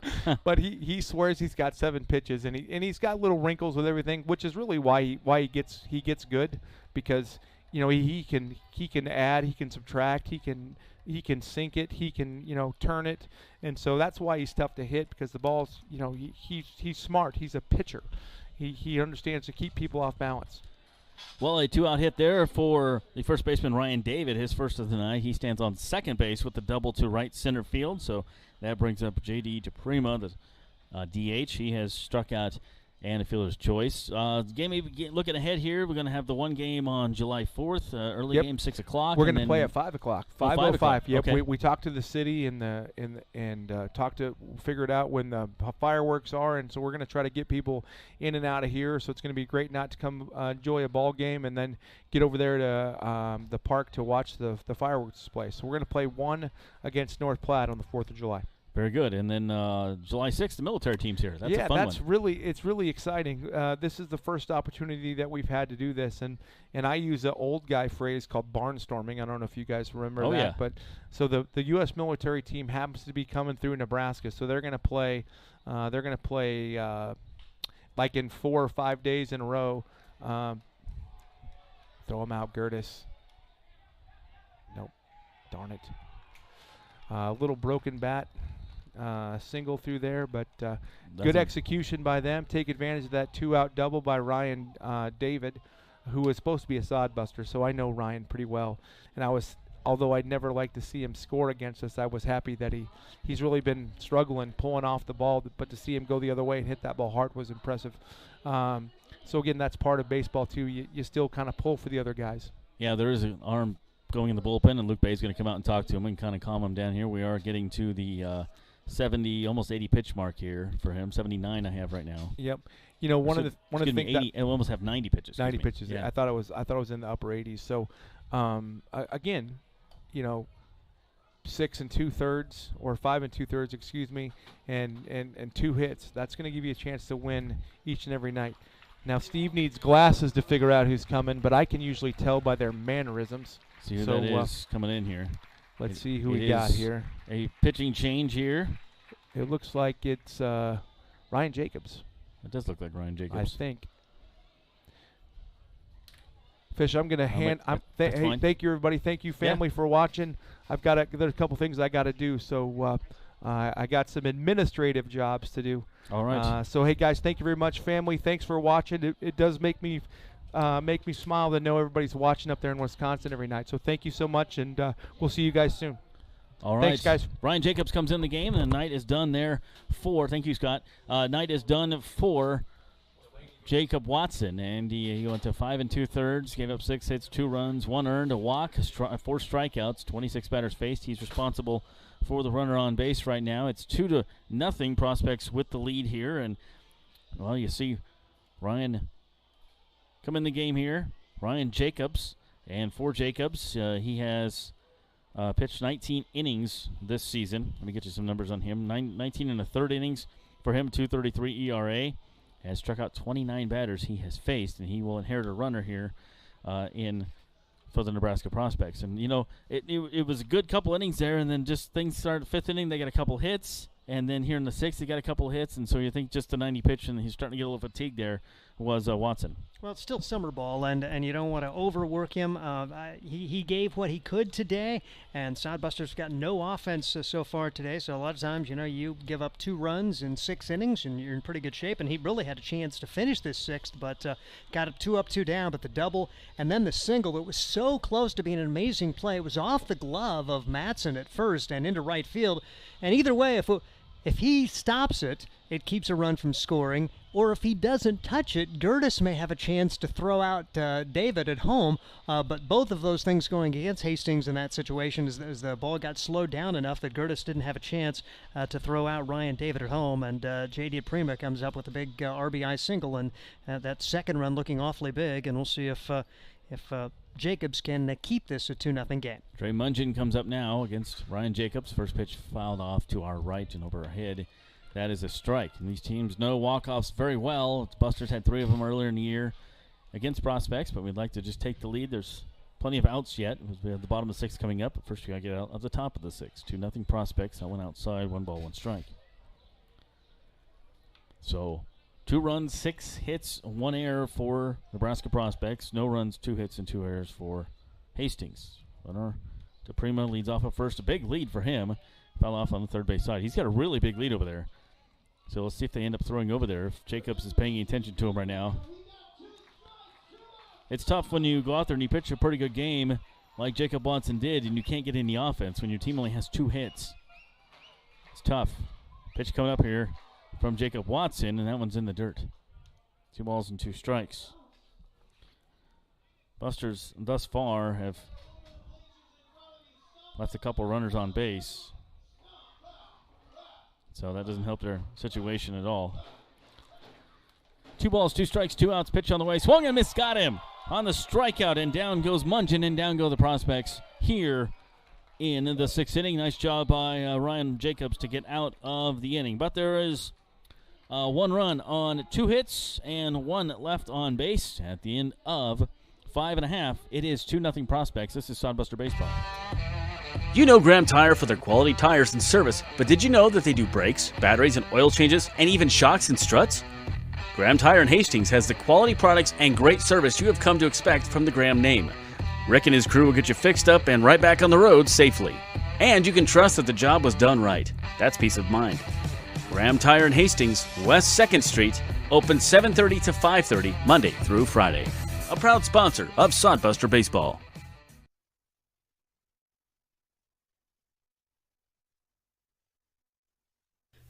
Life is busy. Between family events, the kids' activities, work, and driving here and there, who has time to wait in the checkout line? The new Sam's Club Scan and Go app lets you scan, pay, and head to the door. Or try curbside pickup. Just shop, park, and let them load it into your car.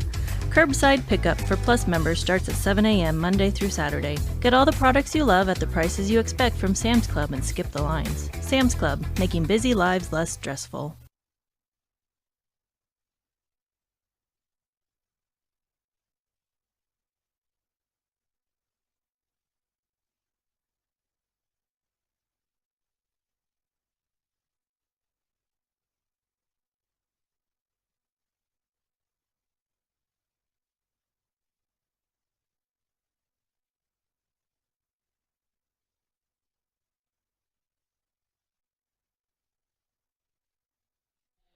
All right, Dallin quickly leads off the inning here for the Sodbusters. Bottom of the 6th, Busters down by 2. Josh Salmon, Steve Stein with you. It'll be 9-1-2. Quigley, Zimmerman, Matson due up here for the Busters. Been a very good pitching outing here for the right-hander Joe Richter. Only given up 2 hits, no runs, struck out 3 batters, hasn't walked anybody. And Quigley has a 1-1 count. So 1 ball, 1 strike to Dallin Quigley. Busters in need of base runners to get runs in. Only have 2 hits in the game. Pitch coming up. Quigley is for a ball. 2 balls, 1 strike. Richter kicks and delivers. And that one in there for a strike. We talked about the prospects pitching, what we saw last time they were here. They have good pitchers, okay? They just had a bad night last night. This is the time of team that they had. And we did see Richter in that last series last time they were here as well. 2 balls and 2 strikes. That one fouled off. So Quigley keeping the inning alive there for the Busters. Not the inning, excuse me, keeping the bat alive. 2 balls, 2 strikes to Dallin Quigley. And 3-2 now. So he hasn't walked the batter yet, has Richter. Chance of that happening here. Here is the full count pitch. And inside for ball 4. Almost hit him again. He got hit last time up. So there is the first walk of the evening for the Sodbusters in the way of Dallin Quigley. So Dallin took off last inning, but it was would have been the 3rd out. So it didn't matter if you stole the base because Trevor Matson struck out. Brett Zimmerman comes up. He's 0 for 2. Ground out and fly out. 2-0 Nebraska Prospects. Bottom 6 from Duncan Field. One more game tomorrow with these guys before Busters hit the road on Monday. Back on Tuesday, though. That's a doubleheader on Monday against Fremont. And then the season, the first half of the season wraps up here on Tuesday with a very important game with the Western Nebraska Pioneers. So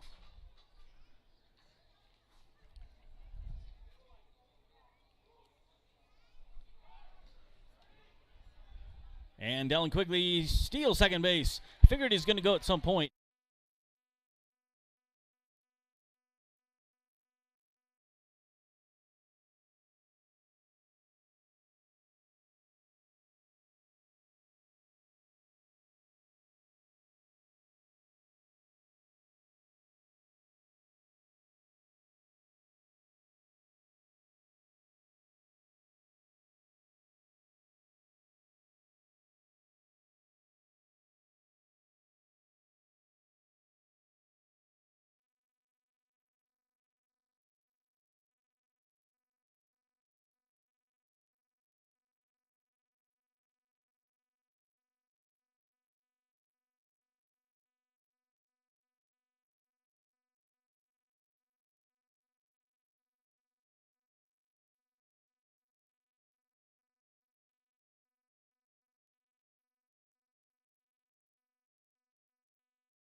Now batting, number 17, Aaron Harper.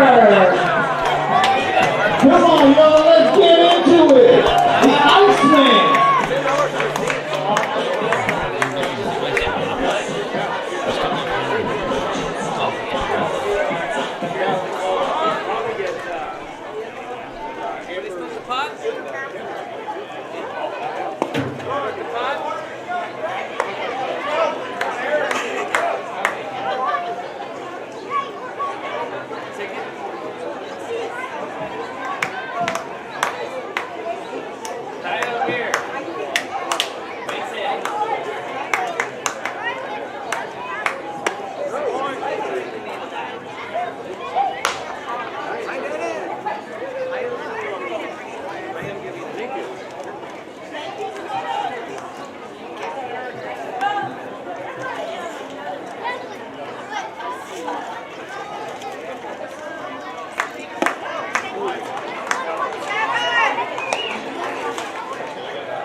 Here we go, Blusters. Here we go.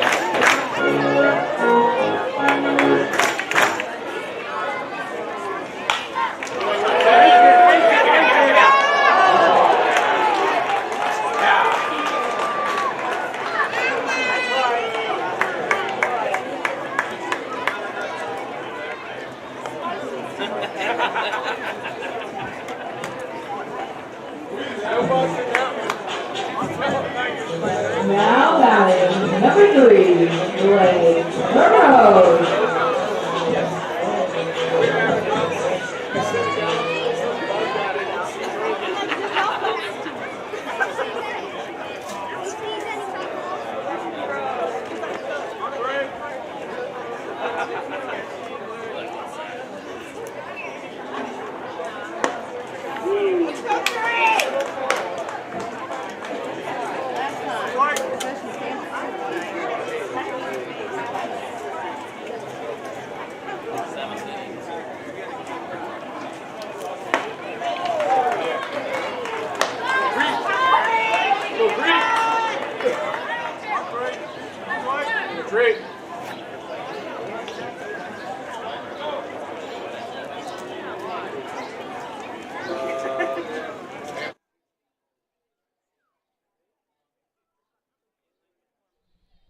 So Busters trail 2-1 here.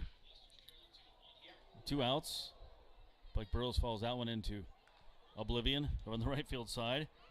So here's what happened down. Quigley singled. You had Brett Zimmerman singled. Trevor Matson doubled. Quigley was able to score, but Brett Zimmerman thrown out the plate. Aaron Harper got out a moment ago. And right now it's Blake Burrows with an 0-2 count. Pitch on the way. Swung on and missed, and they got out of it. Richter's fired up on that one. Buster's able to get one, so 1 run on 2 hits and 1 man left on base. At the end of 6 innings, it is 2-1. This is Sodbuster Baseball from Duncan Field. Any lot, set, hut! Announcing the Nebraska Lottery's Lucky for Life ticket snap. Start the play by purchasing a Lucky for Life ticket by July 26th and enter the voucher number for a chance to win Nebraska football Skybox season tickets, regular season tickets, single game tickets, or a weekend football experience. It's our Lucky for Life ticket snap promotion, and it's 100 yards of fun. Lucky for Life top prize odds 1 in 30 million.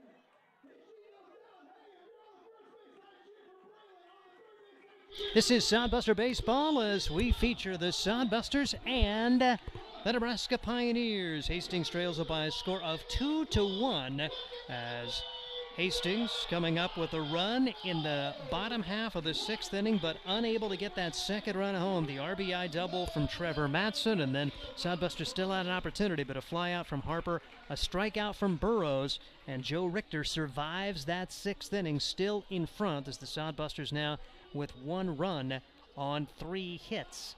And they have now left 3 on the day, as really not many opportunities. Meanwhile, the Nebraska Prospects, they have the lead by a score of 2-1. They got the double and then the RBI single from J.D. DePrima to grab a 2-0 lead. A good job for Ryan Jacobs to come in and get the final out in relief of Jacob Watson. And now he'll work his first full inning for the Hastings Sodbusters. It is 2-1. How big was that second out at second base? You know, Mattson had the double and the RBI, but then they sent Zimmerman around there, and he got gunned out at second. That would have tied it up, and that ended up being the end of the inning there with the guy left on base. So that really could come back and loom large. Yep. And give Nebraska credit. The Prospects, they were able to make the defensive play, and consequently they still have the lead. It will be Matt Getzman coming to the plate now. Getzman is 1 for 2 on the day. He singled his last time up. He's also reached on an error and been hit by a pitch. The Prospects have had the better of the hitting, out hitting this Hastings team 6-3. Sodbusters have committed more errors, and so consequently they have the lead due to the Nebraska Prospects at this point. 1 ball, no strikes. As Ryan Jacobs in his first full inning of work, he's been outstanding out of the pen this year for Hastings. Ground ball to the left side. Third baseman's got it. Throw to first, and not in time on the good effort. The throw from Zimmerman dug out nicely by Trevor Mattson, but it is an infield single as you saw Matt Getzman go headfirst into first. It still just drives me up the wall when they do that, but more and more batters do that this day and age because it's still faster to run through the base. I totally agree. Colin Lyman will come to the plate now. He is 2 for 3 on the day for the Nebraska Prospects, their 7th hit of the day. Pitch fouled away, no balls, 1 strike on Colin Lyman.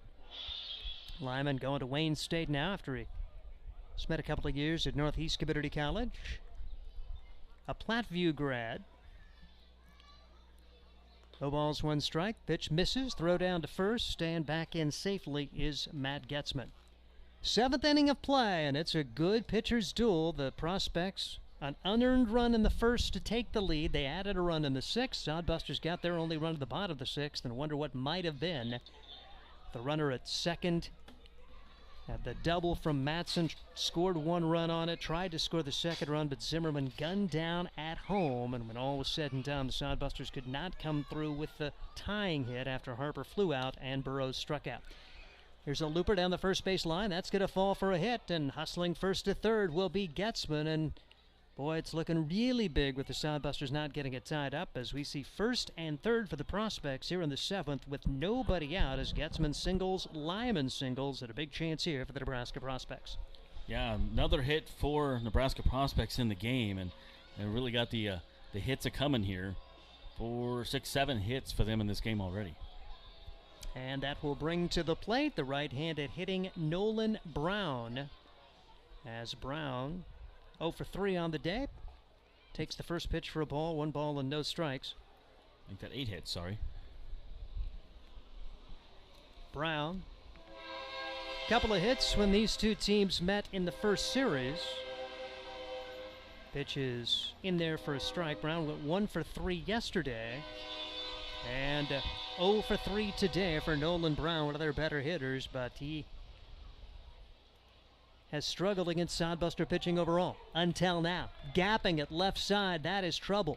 1 run will score. Here comes his second run home, and it is a 2-run double for Nolan Brown, so the first 3 have reached here in inning number 7, and the Nebraska Prospects have built a little lead as they're on top by a score of 4-1. Single, and double in the 7th after they'd scored 1 run in the 6th. And they get to Ryan Jacobs here for 2 runs on 3 hits, still nobody out, and Tristan Gomez tries to keep it going. That is 3 RBIs now for him. And coming to the plate will be Gomez, who is 0 for 3 with an RBI. Right-handed pitcher Ryan Jacobs scuffling here. The pitch. Big swing, and a pitch is fouled away. No balls, 1 strike on Tristan Gomez. 4-1 the score. The Hastings Sodbusters trail it now.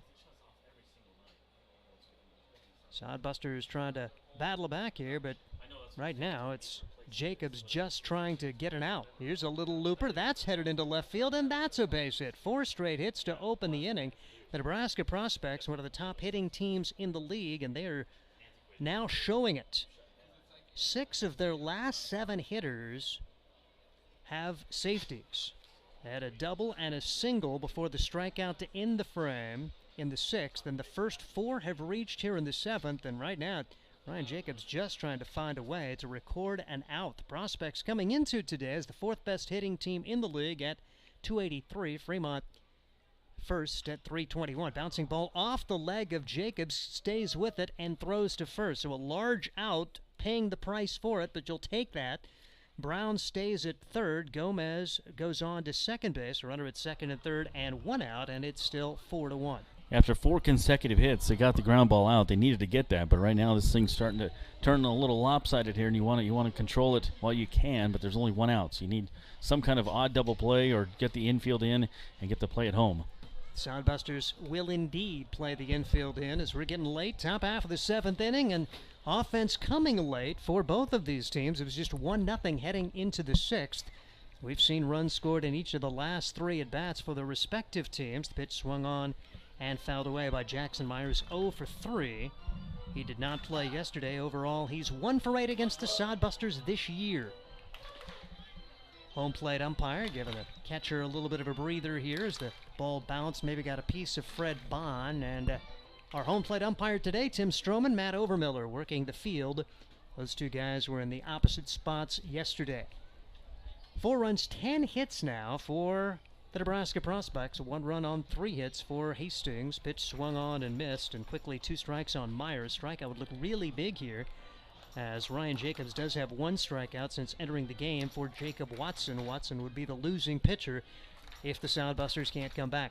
0-2 pitch, swing and a miss. And how about the bounce back from Ryan Jacobs after giving up 4 straight hits? He gets a grounder and now a strikeout and has a chance to minimize the damage, allowing perhaps 2 hits or 2 runs in this inning if he can get by Ryan David. David has one of the key hits in the game, as he had a double off of Jacob Watson with 2 outs last inning, and he came in to score on the RBI single from J.D. DePrima, and that seems to have jump-started this Nebraska Prospect offense, as they have 4 hits in this inning and have dominated the hitting and lead the game 4-1.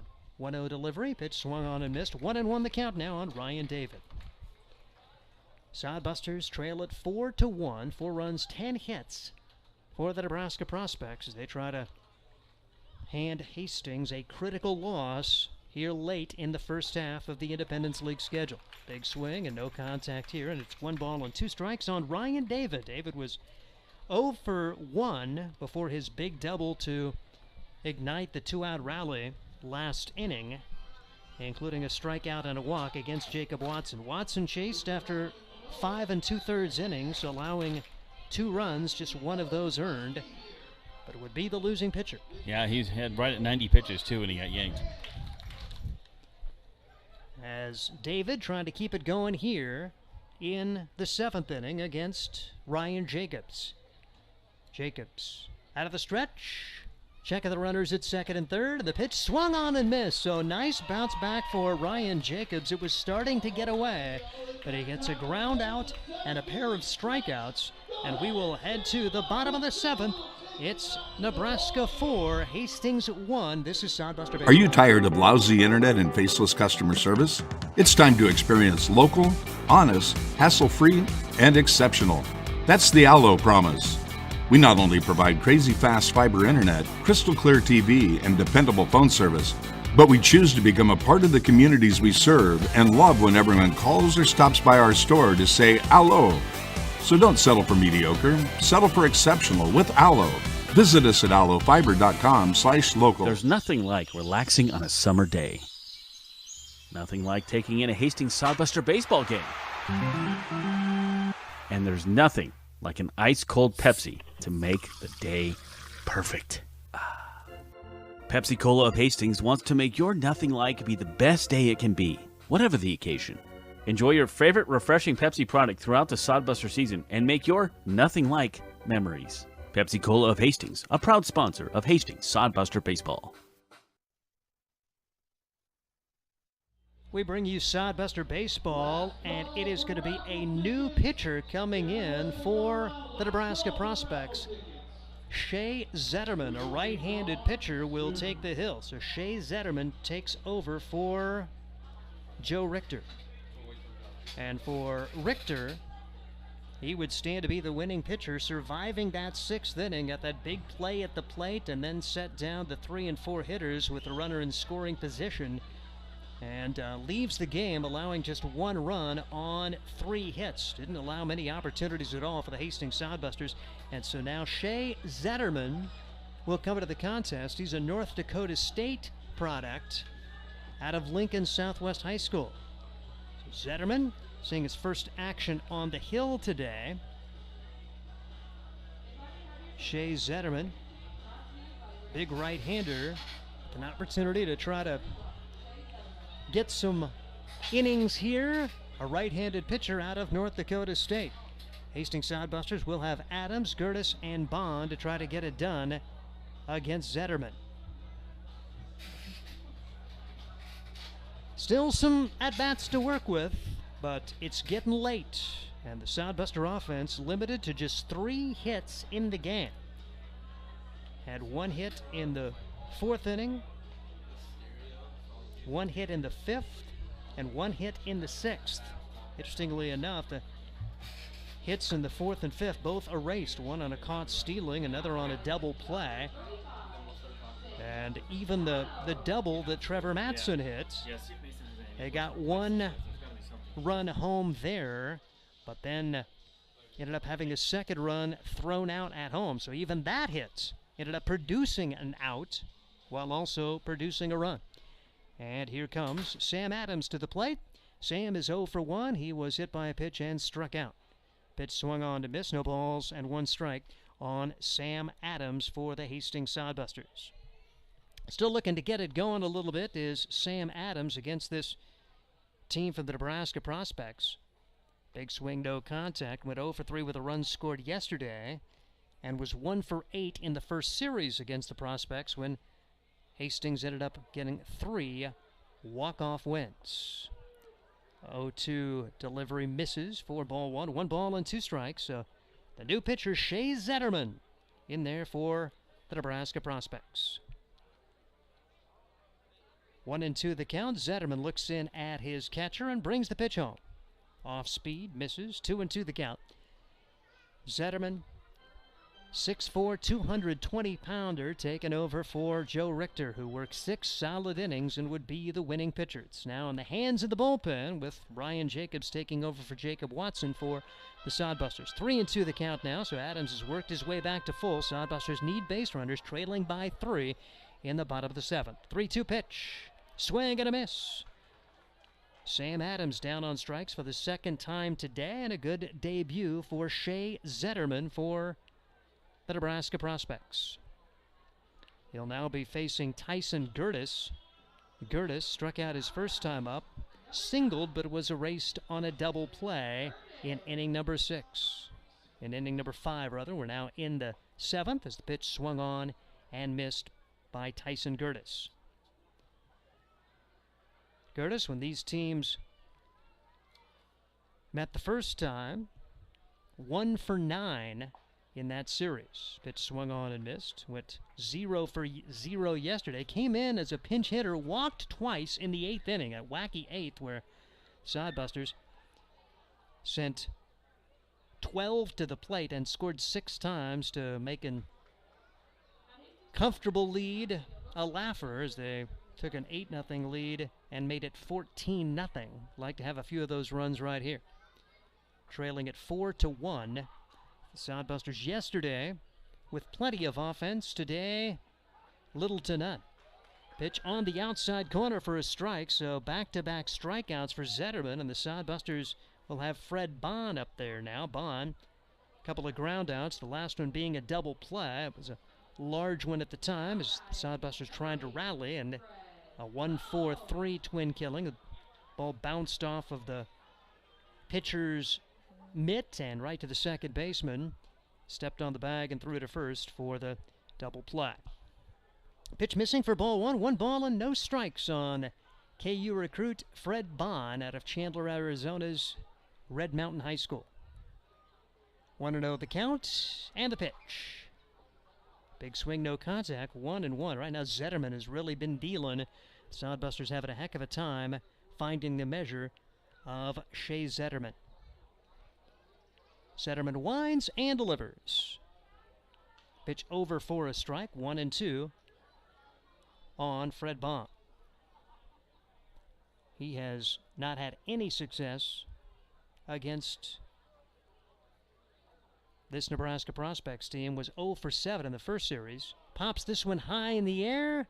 First baseman Ryan David makes the call and makes the catch, and that will do it for the Hastings Sodbusters. 7 complete. Sodbusters go 1-2-3 as the Nebraska Prospects continue to lead it 4-1, and this is Sodbuster Baseball. The Adams County Visitors Bureau is the perfect place to start your Hastings experience.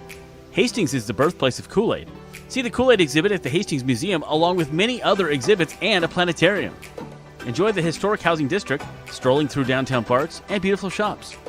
Whether you're visiting or you live here, the Adams County Visitors Bureau will help you find what you're looking for, from places to eat, things to do and see, to places to stay. Ask the Adams County Visitors Bureau at visithastingsnebraska.com.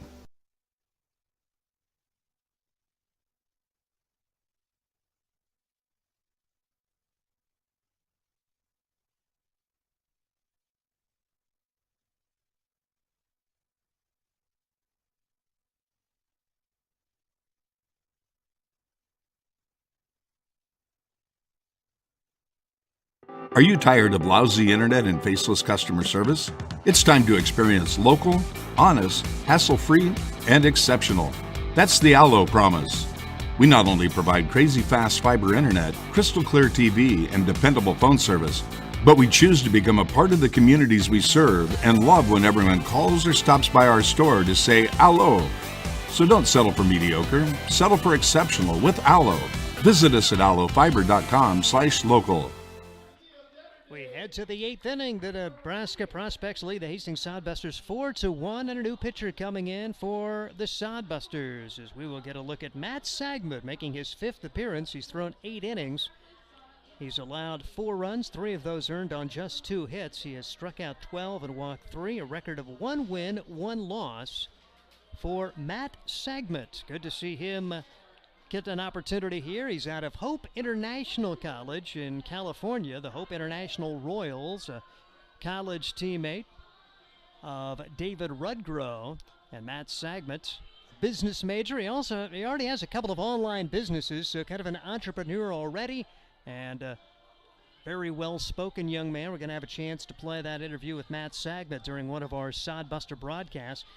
A sidearm delivery that he just developed in January. So he is still working out the kinks of this particular delivery, Matt Sagmut, and it has worked pretty well for him. There's been ups and downs. In the spring, he went 1-0 with a 4.5 ERA and 18 innings pitched, and so one of the goals this summer is to just keep on refining those pitches from the sidearm. He's going to be facing 8-9-1 here in inning number 8, trying to keep it a 4-1 game. Sodbusters trail it. First pitch right across for strike 1 as J.D. DePrima steps to the plate. He had an RBI single. Big hit his last time up to give the Nebraska Prospects a 2-0 lead at the time. They added 2 more in the 7th after the Sodbusters had plated their lone run in the bottom of the 6th. Pitch high and outside. 1-1 the count on J.D. DePrima. Right-handed hitting designated hitter, I should say left-handed hitting designated hitter for the Nebraska Prospects. Stands in there, Matt Sagmut, the right-hander. Takes his time, looks in at catcher Fred Bond, and Big swing, no contact. That one right in on the fists of DePrima, and he could not make contact. 1-2 on JD. That's exactly where Fred Bond wanted it. He pointed to his pitcher and said, "You're the man. Good job on that pitch." DePrima listed as a catcher. Omaha West Side, his home high school, and he's at Des Moines Area Community College. Pitch is taken outside for a ball. 2-2 the count on J.D. DePrima. Didn't play in the first series and did not play yesterday. So his first action against the Hastings Sodbusters, and pretty good so far. 1 for 3 with a single and an RBI. That Sagmet brings the 2-2 pitch home. Called strike 3. Sagmet gets a K on his first opportunity, and 1 up, 1 down for Trey Mungeon. Well, that's what you need. Buster's got to do a 1-2-3 inning here to try to get the bats going. Running out of outs, coming back up in the 8th, trailing by 3. Here's Trey Mungeon. Mungeon 1 for 3 on the day. Mungeon had a really good series when these two teams met earlier. 4 for 7. Sodbusters did win all 3 games in walk-off fashion, maybe hoping for something similar here today. After a laugher yesterday, 14-0, the Prospects tried to come back and even this series up. Pitch on the outside corner for a strike. Trey saw some pitching action, not listed as a pitcher, and made his pitching debut. Had a decent first couple of innings, but then it really got away in the 8th as they just left him out there. Pitch swung on to miss. No balls, 2 strikes. Didn't want to use another arm when they were already down 8-0, and so he ends up going 2 1/3, allowing 6 runs, 5 hits. Had a couple of strikeouts and 4 walks. Trey Mungeon now down to the count. No balls, 2 strikes. He was 1 for 3 coming into this at bat. First 2 of those against Jacob Watson. The last one against Ryan Jacobs. 0-2 delivery. Swing and a miss. So 2 up and 2 down with 2 Ks for Matt Sagmet. Well, Sagmet's not too tired from standing down the third base line last night. Plenty of energy left for him. Yeah, there's a deal. I'm old, so I don't understand it, but kids these days, apparently there's the National Anthem Challenge going on. It's a nationwide phenomenon that teams, somebody's going to stay on the line to try to beat somebody on the other team to win that first contest, as the batter's going to be Matt Getzman. And yesterday, Matt Sagmet went and stood in the bullpen the entire game. There was an opposing Nebraska Prospects pitcher, which also stood. They both were given a tie in that particular contest. Did you know that was going on, or did you think, man, he's been warming up a long time? Yeah, and I did not see Matt during the. Oh, okay. Now, the day before, they both stood on the baseline. That I saw. Yep. Yeah, and the umpire said, "Okay, I'm going to count 1, 2, 3, and it's a tie." So that was the deal 2 days ago. So we talked about that with Matt on the interviews. The pitch is lofted high in the air, short center field, long run, and Burrows makes a diving grab. Center fielder Blake Burrows actually started out, came in, and it'll make it a 1-2-3 inning as Matt Sagmet very clean with his first effort. He had a couple of strikeouts, and now the fly out to center. So we'll head to the bottom of the 8th. Sodbusters looking for some offense. It's Nebraska 4, Hastings 1. There's nothing like relaxing on a summer day. Nothing like taking in a Hastings Sodbuster baseball game. And there's nothing like an ice-cold Pepsi to make the day perfect. Pepsi Cola of Hastings wants to make your nothing like be the best day it can be, whatever the occasion. Enjoy your favorite refreshing Pepsi product throughout the Sodbuster season and make your nothing like memories. Pepsi Cola of Hastings, a proud sponsor of Hastings Sodbuster Baseball. Life is busy. Between family events, the kids' activities, work, and driving here and there, who has time to wait in the checkout line? The new Sam's Club Scan and Go app lets you scan, pay, and head to the door. Or try curbside pickup. Just shop, park, and let them load it into your car. Curbside pickup for Plus members starts at 7 a.m. Monday through Saturday. Get all the products you love at the prices you expect from Sam's Club and skip the lines. Sam's Club, making busy lives less stressful. Head to the bottom of the 8th inning. The Hastings Sodbusters are down by a score 4-1. Trying to find the measure of Shea Zetterman. Zetterman dominating in his first inning as he struck out 2 and had a pop-up as well. It's going to be the 8, 9, and 1 hitters. Sodbusters need some offense, trailing at 4-1 in the bottom half of inning number 8. Zetterman looked really good in his first effort. Sodbusters, their only offense coming in the 6th. Leadoff walk for Dallin Quigley. Quigley able to steal second. And then after Brett Zimmerman drew a base on balls, Trevor Matson plugged the gap in left field to score Quigley. Zimmerman also tried to score but was gunned down at home. And this Sodbuster team very aggressive, and sometimes you're going to win, sometimes you're going to lose with those decisions. And a perfect relay for the Nebraska prospects. They gunned down Zimmerman, really turned that inning around, and Harper flew out, Burrows struck out, and that ended the threat. And momentum quickly went back to the prospects, and they now lead it 4-1 after they put up 2 runs in the 7th to get a little insurance. As we see Tegan Tamia take ball 1 ball and no strikes for Tamia against the right-handed pitcher Shea Zetterman. 1-0 delivery, and that misses for ball 2. 2 balls and no strikes on Tamia. So Matson with the RBI double, Dallin Quigley the run scored. That's been it offensively for the Sodbusters, who have been out hit 10-3 here today. 2-0 delivery on the way. Tamia grounds this one sharply to third, but well played there. The set, the throw, that's in time. Rock solid for Tristan Gomez. 1 up and 1 down for the Sodbusters here in inning number 8. That will bring to the plate Dallin Quigley. Quigley 0 for 0 with a run scored. When these two teams met in the first series, he went 2 for 8. Scored a couple of runs and drove in one. He was one of the guys who drew the bases loaded walk that won the game for the Sodbusters in their 3 walk-off wins. Half-hearted swing there, foul ball off the bat of Dallin Quigley, and Shea Zetterman looking really good in his outing here today against the Hastings Sodbusters. 4 up and 4 down so far since he came in for the starter, Joe Richter. Pitch right across and quickly 2 strikes on Dallin Quigley. Top of the order coming up. Sodbusters still down by 3.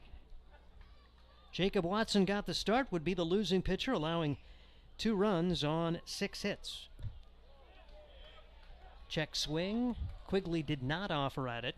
The Nebraska prospects were headed to the dugout thinking it was strike 3. Bottom half of inning number 8. Sodbusters going to need to rally here if they are going to keep their winning streak alive. 1-2 delivery and check swing in the dirt. Once again, Quigley is able to hold up. They will check that swing, and again, Quigley did not go around, so it's back to 2-2 on Dallin. And nobody's had a really good read on Zetterman. Hardest hit ball was that grounder off the bat of Tegan Tamia. 2-2 pitch. Low for ball 3, 3-2. Good job for Quigley to work the count here and try to find a way to get on board. 1 out, nobody on. 8th inning, 4-1 the score. Nebraska prospects trying to even up the series. Here's the pitch. Quigley pops it in the air to center field. Coming on, lazy fly ball, making the grab. That is Matt Getzman. 2 up and 2 down for the Sodbusters here in inning number 8. So back at the top of the order, Sodbusters need some offense. Brett Zimmerman will try to provide that as he walked his last time up. 0 for 2 in the game for Brett Zimmerman, who went 1 for 3 yesterday with 3 RBIs and 2 runs scored. So he's 1 for 5 this season against the prospects. He wasn't yet on the team when Hastings swept Nebraska early in the year. Zimmerman first pitch swinging, fouls it away. No balls, 1 strike on Brett Zimmerman. Out of Loyola Marymount. Knocked in 12 for the Lions in the spring, batted .267. 0-1 delivery, and pitch misses high for ball 1, 1 ball and 1 strike. Nebraska prospects, Tristan Gomez at third, Nolan Brown at short, really solid over there. Trey Mungeon, the second baseman. And the first baseman is Ryan David. Pitch misses. It's now 2 balls and 1 strike on Brett Zimmerman. 4-1 the score. Prospects over the Sodbusters. Getting late. 2-1 delivery. Zimmerman flies it in the air to left field. Starting out, coming in, and making the grab. That is Zach Johnson, and nothing happening for the Hastings Sodbusters here in inning number 8. They go 1, 2, 3, and they are 6 up and 6 down against Shea Zetterman. We head to the 9th.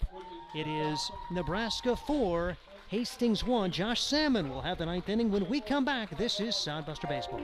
Imagine visiting a place with historic housing districts, beautiful parks, and strolling through downtown shops. No, it isn't a fairy tale. It's Hastings, Nebraska.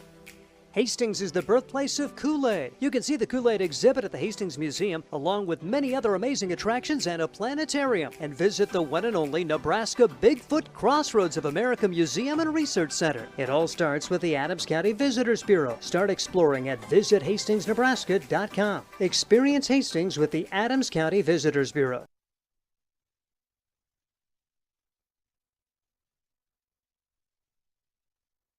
Third and 25. Quarterback takes the snap. He rolls out to the right. After the game, come on into Sirloin World for our Saturday specials.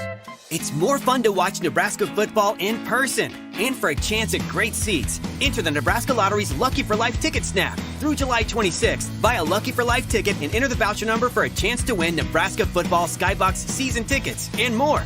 And don't worry, Sirloin World will still be there when the game's over. Lucky for Life top prize odds 1 in 30 million.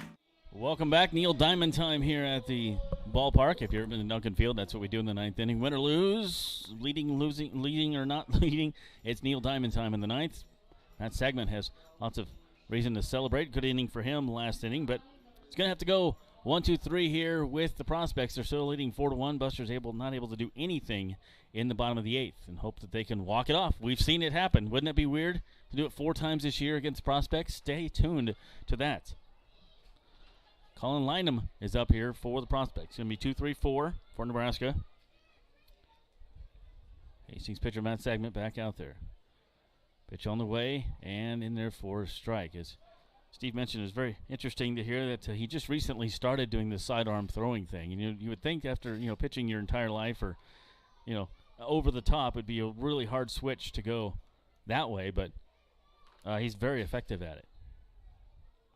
The ball's 1 strike here to Lynham. And, I thought that was going to hit him for a minute. I think he did too. He stayed right in there. Ball. Colin Lynham has a twin brother named Cade, and they're number 16 and 17 respectively. Cade not in the game tonight. And the 1-1 is fouled off. Goes to 1-2. So coming up in the 9th, Busters, it's going to be 2-3-4, Matson, Harper, and Burrows to try to keep things alive and try to come back on this one. Prospects trying to even the series, with Busters winning last night 14-0. That one deep to left center field. They're going to have to be on their horse. They're playing very shallow. That's going to be over their head. Burrows will grab it and throw it in. Everybody's playing really, really shallow for Lynham. And, boy, he just creamed that thing. It's 405 in the power alley, and he hit it a good 397 probably. A nice job. That'd be out of most parks.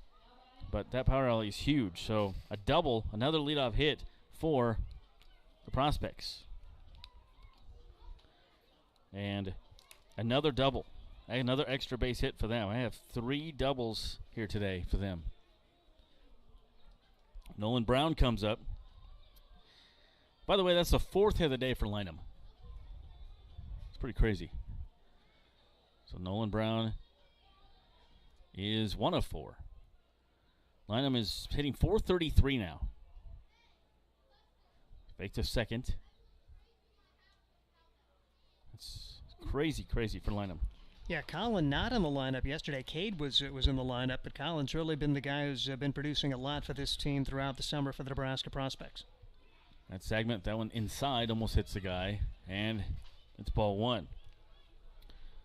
Prospects with 11 hits in the game. 4 runs, 11 hits, 1 error. 1 run, 3 hits, 2 errors for Hastings. Segment. Takes a long time, gets his pitch. That one up high. It's 2-0. So Matt Segment, third pitcher of the night was Jacob Watson, and then Ryan Jacobs, and now Matt Segment. 2 balls, no strikes to count to Nolan Brown. Brown has fouled out, flew out, fielder's choice, and a double last time up. That one fouled off on the first base side. 2 balls and 1 strike. Appreciate you guys tuning in here. Hastings Sodbuster Baseball. Hastings Sodbusters came into half a game up in the standings, and we knew that it was going to be anybody's ball game. North Platte has already beaten Casper 6-5, so they're looking to pick up a game.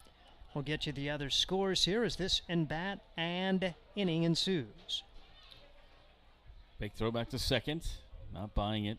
His line, he does go diving back, but wasn't really the best effort by Sagment. 2 balls, 1 strike. Coming up here to Nolan Brown, the shortstop. Tristan Gomez due up next. Pitch on the way here and in there for a strike, a very delayed strike call. Western Nebraska and Canyon County tied at 2 in the bottom of the 5th. The Sodbusters hoping for a Canyon County win there, and Spearfish leading Badlands 3-0. So Canyon County trying to pick up a game on Badlands. They had the lead for 1 day in that division, but now they'd fallen 2.5 games off the pace.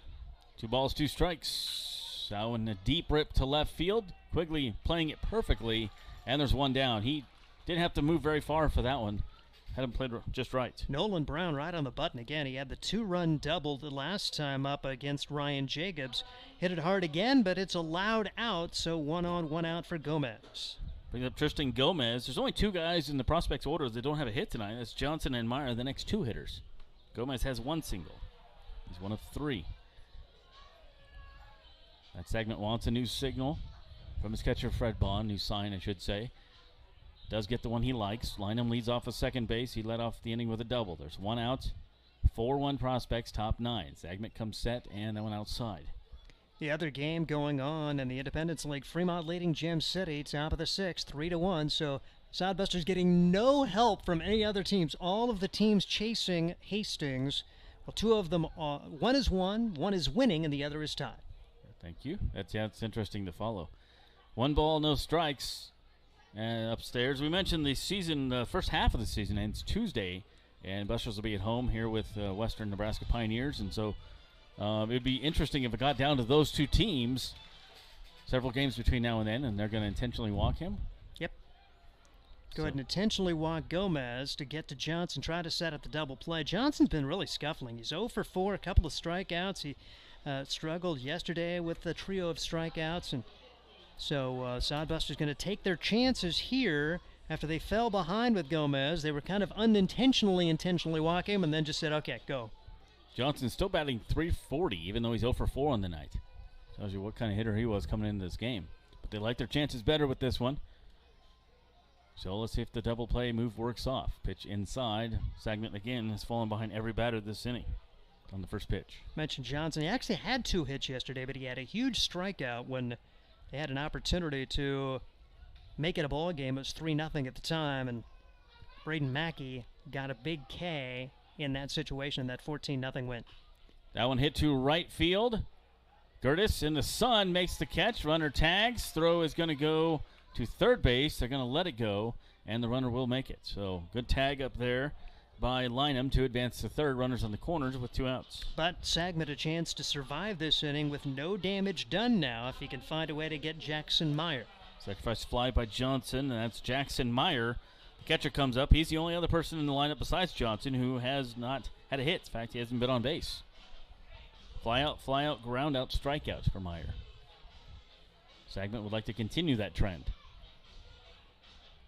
It's a very important batter here for the Busters to get out of him, get by him, and try to get up to the 9th and get something going. 4-1 is your score.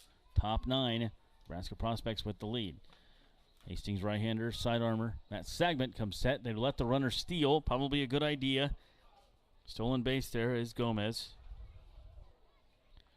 No chance of, throwing it into the outfield, and who knows from there.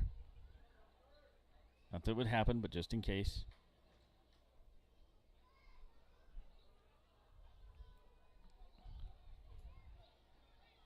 The 1-0 is upstairs, 2-0. 2 balls, no strikes. 2 runners on here, but 2 outs for the Prospects. They lead 4-1 the top of the 9th. Josh Salmon, Steve Stein with you. Matt Sagment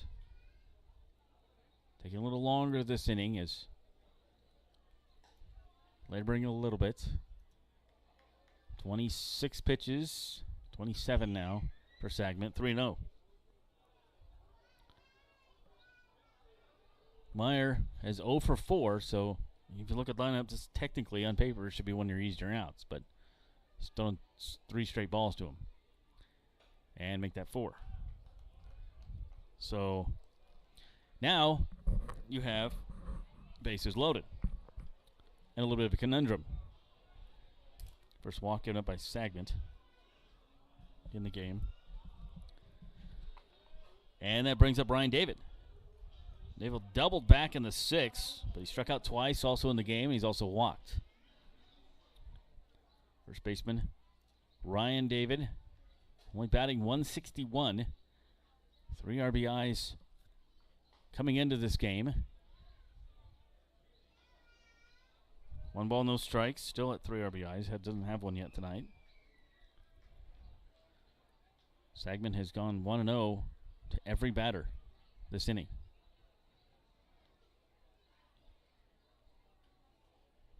Taking a long time is Sagman. And that one just misses. Didn't look too bad. 2 balls and no strikes. Looks like it's Sagman's game right now. I don't see anybody in the bullpen for Hastings. Watson started. Jacobs was the second pitcher of the night, and then Matt Sagman finished out the 8th inning, but laboring here in the 9th. There is 2 outs, 3 on, bases loaded, and that went in there for a strike.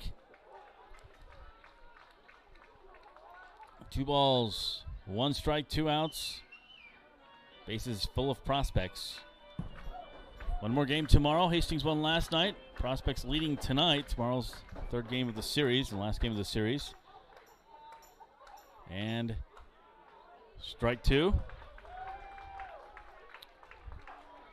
So now we go to 2 balls and 2 strikes. Strikeout would be very nice to leave them loaded.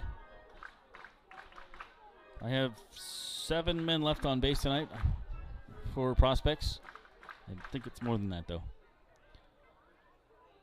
Matt Sagman's pitch is inside for ball 3. The drama continues. It builds it up. 3 balls, 2 strikes, 2 outs, bases loaded, top 9. Prospects, chance to do some more damage. They already lead by 3 with a score of 4-1. Sagman looks for his payoff pitch sign from Fred Bond. The righty comes set and delivers. Foul straight back. Ryan David not going down without a fight. So you've got Colin Lynham on 3rd, Tristan Gomez on 2nd, Jackson Myers stands on 3rd for the Prospects. 11 hits in the game for the Prospects, 4 runs. There was 3 errors in the game, and all those came in the first couple innings, but in fact, in the first 2 innings, 2 for Hastings and 1 for Nebraska Prospects. But from there on, it's been a defensively pretty clean game. 3 balls, 2 strikes, 2 outs. Here's payoff pitch once again from Matt Sagman. Kicks and delivers. And struck him out. That was a huge out by Matt Sagman. Got out of the situation. And the crowd's going crazy here at Hastings. So no runs on 1 hit and 3 left on base there for the Prospects. Bottom of the 9th coming up. Do you smell a walk-off in the air? We'll find out what happens. This is Sodbuster Baseball is sponsored by Nebraska Land Distributors. When you come to the ballpark, you can get a Coors Light, crisp, refreshing chill, keeping Nebraska chill, and light beer from Miller. Light beer with more taste. Nebraska Land Distributors also features White Claw. Live your way. And a trip to the ballpark wouldn't be complete without Leinenkugel's Summer Shandy, refreshing beer with a hint of lemon. Check out these great adult beverages on your next trip to the Hastings Sodbusters, courtesy of Nebraska Land Distributors. Get the latest in news, sports, and local interest stories with the Hastings Tribune. The Tribune's award-winning staff provides you with the best in local content, from the news you need to amazing photographic moments to the latest in Sodbuster baseball news. Check out the classifieds, browse the business directory, and more. The Hastings Tribune, always a good read. Pick up the latest issue or subscribe today. Both print and e-editions are available. HastingsTribune.com. The Hastings Tribune, a proud sponsor of Sodbuster Baseball. Welcome back. We have a pitching change for the Nebraska Prospects. So it comes in number 10 there. And I'm going to look at my nifty roster that Steve Stein made. It's Ethan Peterson, Thank you. and here is a guy who had a memorable last trip to Grand Island, Nebraska. Ethan Peterson was going to be their closer, wasn't feeling well, went to the hospital, had his appendix out. Wow. And so did not pitch in the series. Didn't know if he'd even come back. He's the closer for Central Missouri. But he did want to come back and get a few innings, so he is back, and he's going to try to close things down in the ninth. How much different would that series have been with this guy potentially closing out all three games? Sodbusters ended up winning all three, and arguably one of their better pitchers was not in uniform last time. So the Sodbusters, fortunately or unfortunately, if you will get a chance to see Ethan Peterson, who spent a couple of years at Hutchinson Community College, the Blue Dragons down there in Kansas. That's an outstanding JUCO lead. And then now is at Central Missouri, and he gets a chance to try to close things out and get a save here, facing a pretty good part of the Sodbuster order, down 4-1. Yeah, just coming back from the appendix this soon, it's pretty surprising to me. Yeah, he's 27 years old, but still, that's pretty good. He's just pitched the one game, May 28th, and he actually got the win on that one. So 4 innings pitched, 5 strikeouts. So it'll be Trevor Matson, Aaron Harper, and Blake Burrows due up here for the Busters. Do they have the walk-off magic going with them tonight? Put your rally caps on and see what you can do. Busters need 3 to tie, 4 to win against a very tough Peterson. He brings it. Trevor Matson comes up. Matson 1 of 3 tonight with an RBI. And first pitch misses for a ball. Peterson's 1-0 offering, foul off. 1 ball, 1 strike. Apparently he didn't get the memo that Trevor Matson doesn't swing at the first pitch and didn't throw it right down the middle. 1 ball, 1 strike. Ethan Peterson. Yeah, I remember when that I think it was game 1 of that series, wasn't it? We talked about him having his appendix out. 1 ball, 1 strike from Peterson to Matson. And foul off and out of play on the first base side. We'll go to 1-2. So Busters and Prospects again tomorrow. Game number 3, 6:35. Hastings will go on the road Monday to Fremont and then back here Tuesday to wrap up the first half of the regular season with West Nebraska Pioneers. We'll see them again on Wednesday. Here's the 1-2 from Ethan Peterson. That one's upstairs. 2 balls and 2 strikes. 4 runs, 11 hits, 1 error for Nebraska Prospects. 1 run and 3 hits and 2 errors for Hastings. Bottom of the 9th. Hastings down by 3. That's a high fly ball. Left field, center field. Who's going to get it? Center fielder making the catch. That is Getzman, and there's 1 down. I think stayed up there for a while. So it brings up Aaron Harper. Aaron is 0 for tonight. Hasn't done much. Now down to 319. A little bit of a funk for him, trying to get into some kind of groove. I'm telling you, if he changes the walk-up music, something might happen. This Vanilla Ice has got to go. Yeah, that first series was a dream for Aaron Harper. Even though he only went 3 for 13, but huge hits, big RBIs, and just came through in every game in that series when the Sodbusters swept him.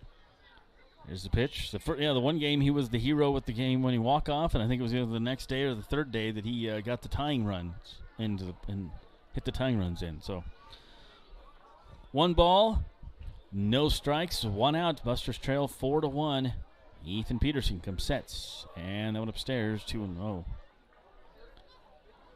2 balls, no strikes. Hastings scored just the 1 run. Back in the 6th. They had a chance to do more. They sent 2 runners home on a double by Trevor Matson. One of them scored. That's Dylan Quigley. The other one was thrown out in Brett Zimmerman. Next inning, the Prospects came out and put 2 on the board. So 3-0 here. Aaron Harper. Busters need base runners. Say that sentence 5 times. 3 balls, no strikes. Ethan Peterson's pitch is in there for a strike. Harper taking all the way. Burrows would be due up next. There is 1 down. Hastings down their last 2 outs. Looking for some kind of 9th inning rally here. Cheer them on if you're watching at home or wherever. That one is going to be a hit, so there we go. Aaron Harper getting a clutch hit when we need him, and I used to call him Captain Clutch. Here he is again. So you say there's a chance.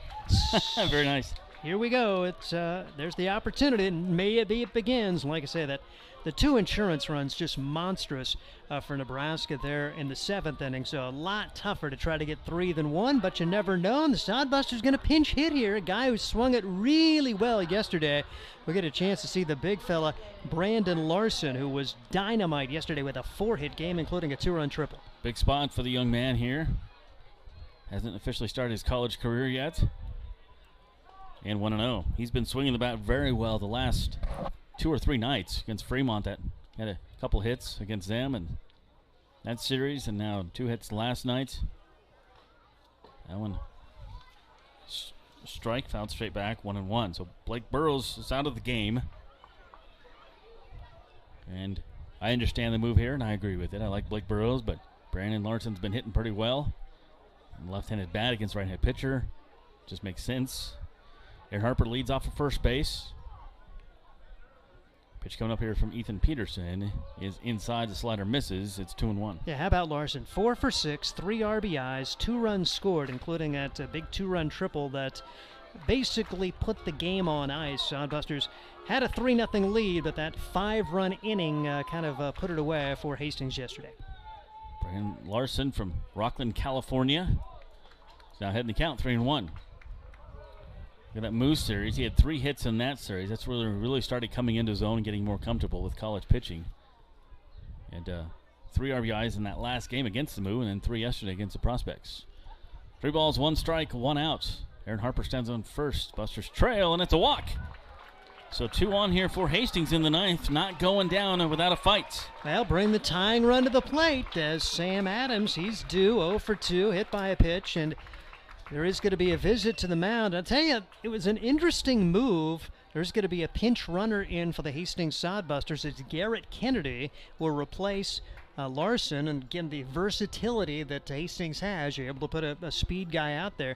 But talking to the right-hander, Ethan Peterson, and if I'm Hastings, I was the happiest to see Shea Zetterman leave, because the way he was rolling, I'm surprised they didn't throw him out there for the 9th, because he just mowed him down the first 2 innings. And so, yeah, Peterson's good, but I was kind of happy to not see Zetterman come out for the 9th inning.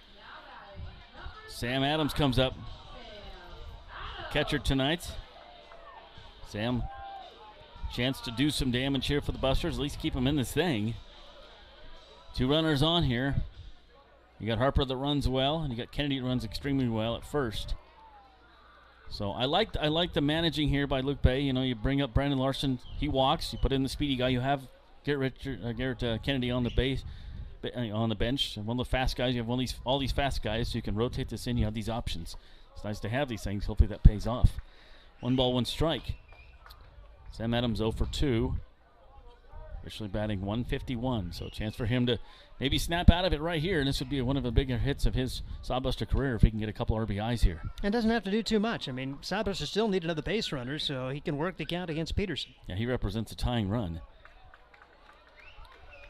1 ball, 1 strike. So Peterson, we mentioned, hasn't pitched since May 28th, in a game anyways. 2 balls and 1 strike. Sam Adams. Crowd making some noise here tonight, and that one misses. It's a tough one to lay off of. 3 balls and 1 strike. Tyson Gertis will be due up next. 2 on for the Busters. Trail 4-1, and Adams taking 3-2. Pretty good take right there. It was a borderline pitch. Make sure he throws one. Now you got to protect. Find a way to at least put the ball in play. Yep. Get it to the outfield somehow if you can. Pitch on the way. Swung on and missed. Great job for Peterson to come back and get Adams after being down 3-1. So the Sodbusters down to their final out now. It'll be up to Tyson Gertis to try to continue the inning. 3 strikeouts for Sam Adams tonight. Tyson Gertis comes up. Gertis did have 1 single in the game. 1 of 3 for the night. 2 on. Harper stands on second. And Garrett Kennedy stands on first. First pitch in there for a strike to Peterson. Busters trail 4-1 down to the last out of the ninth. If he can find a way to get on, Fred Bond would be due up next. Actually, we'd have a pinch hitter next, it looks like, if Curtis gets on. Danny Garcia stands in the on-deck circle. 1 ball, 1 strike, 2 outs, 2 on for the Busters. Curtis represents the tying run. It's been a low-scoring game. 5 runs total, but 4 of those by the Prospects. And the pitch misses for a ball. Oh, no, it's a strike. He did call it a strike. Very, very delayed call there. It was like he had to think of it in his head and then called a strike. 1 ball, 2 strikes, 2 outs. Pitch coming up from Peterson. Checks his runners. And the pitch fouled off. Good job by Tyson to just foul that one and keep up there. Stay at the plate. The Busters walked off 3 times against the Prospects last time they saw them. And right now just trying to stay alive and keep, even get it tied up. Runners on first and second, though, with Tyson Gertis. The 1-2 coming up here from Peterson. Pitch on the way. Popped up. Very high at third base. Third baseman underneath it. And makes the catch over there. Gomez, and that is it. Busters lose this one 4-1. It was 4 runs, 11 hits, and 1 error for the Prospects. 1 run, 4 hits, and 2 errors for the Sodbusters. We'll add up some numbers and come right back. This is the Sodbusters postgame show coming up. The Adams County Visitors Bureau is the perfect place to start your Hastings experience. Hastings is the birthplace of Kool-Aid. See the Kool-Aid exhibit at the Hastings Museum along with many other exhibits and a planetarium.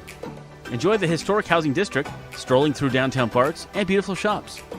Whether you're visiting or you live here, the Adams County Visitors Bureau will help you find what you're looking for, from places to eat, things to do and see, to places to stay.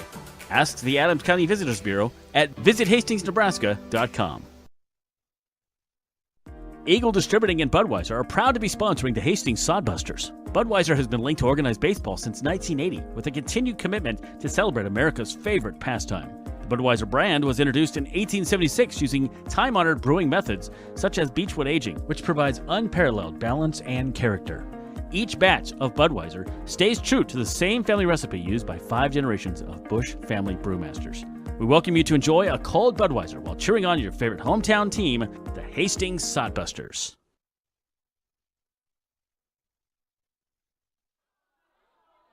Hastings loses a heartbreaker here 4-1 as just weren't able to do much offensively tonight. Just the 1 run back in the 6th inning. They had a chance and got the other runner thrown out, but then Prospects entered back with 2 more runs, and they were just out hits.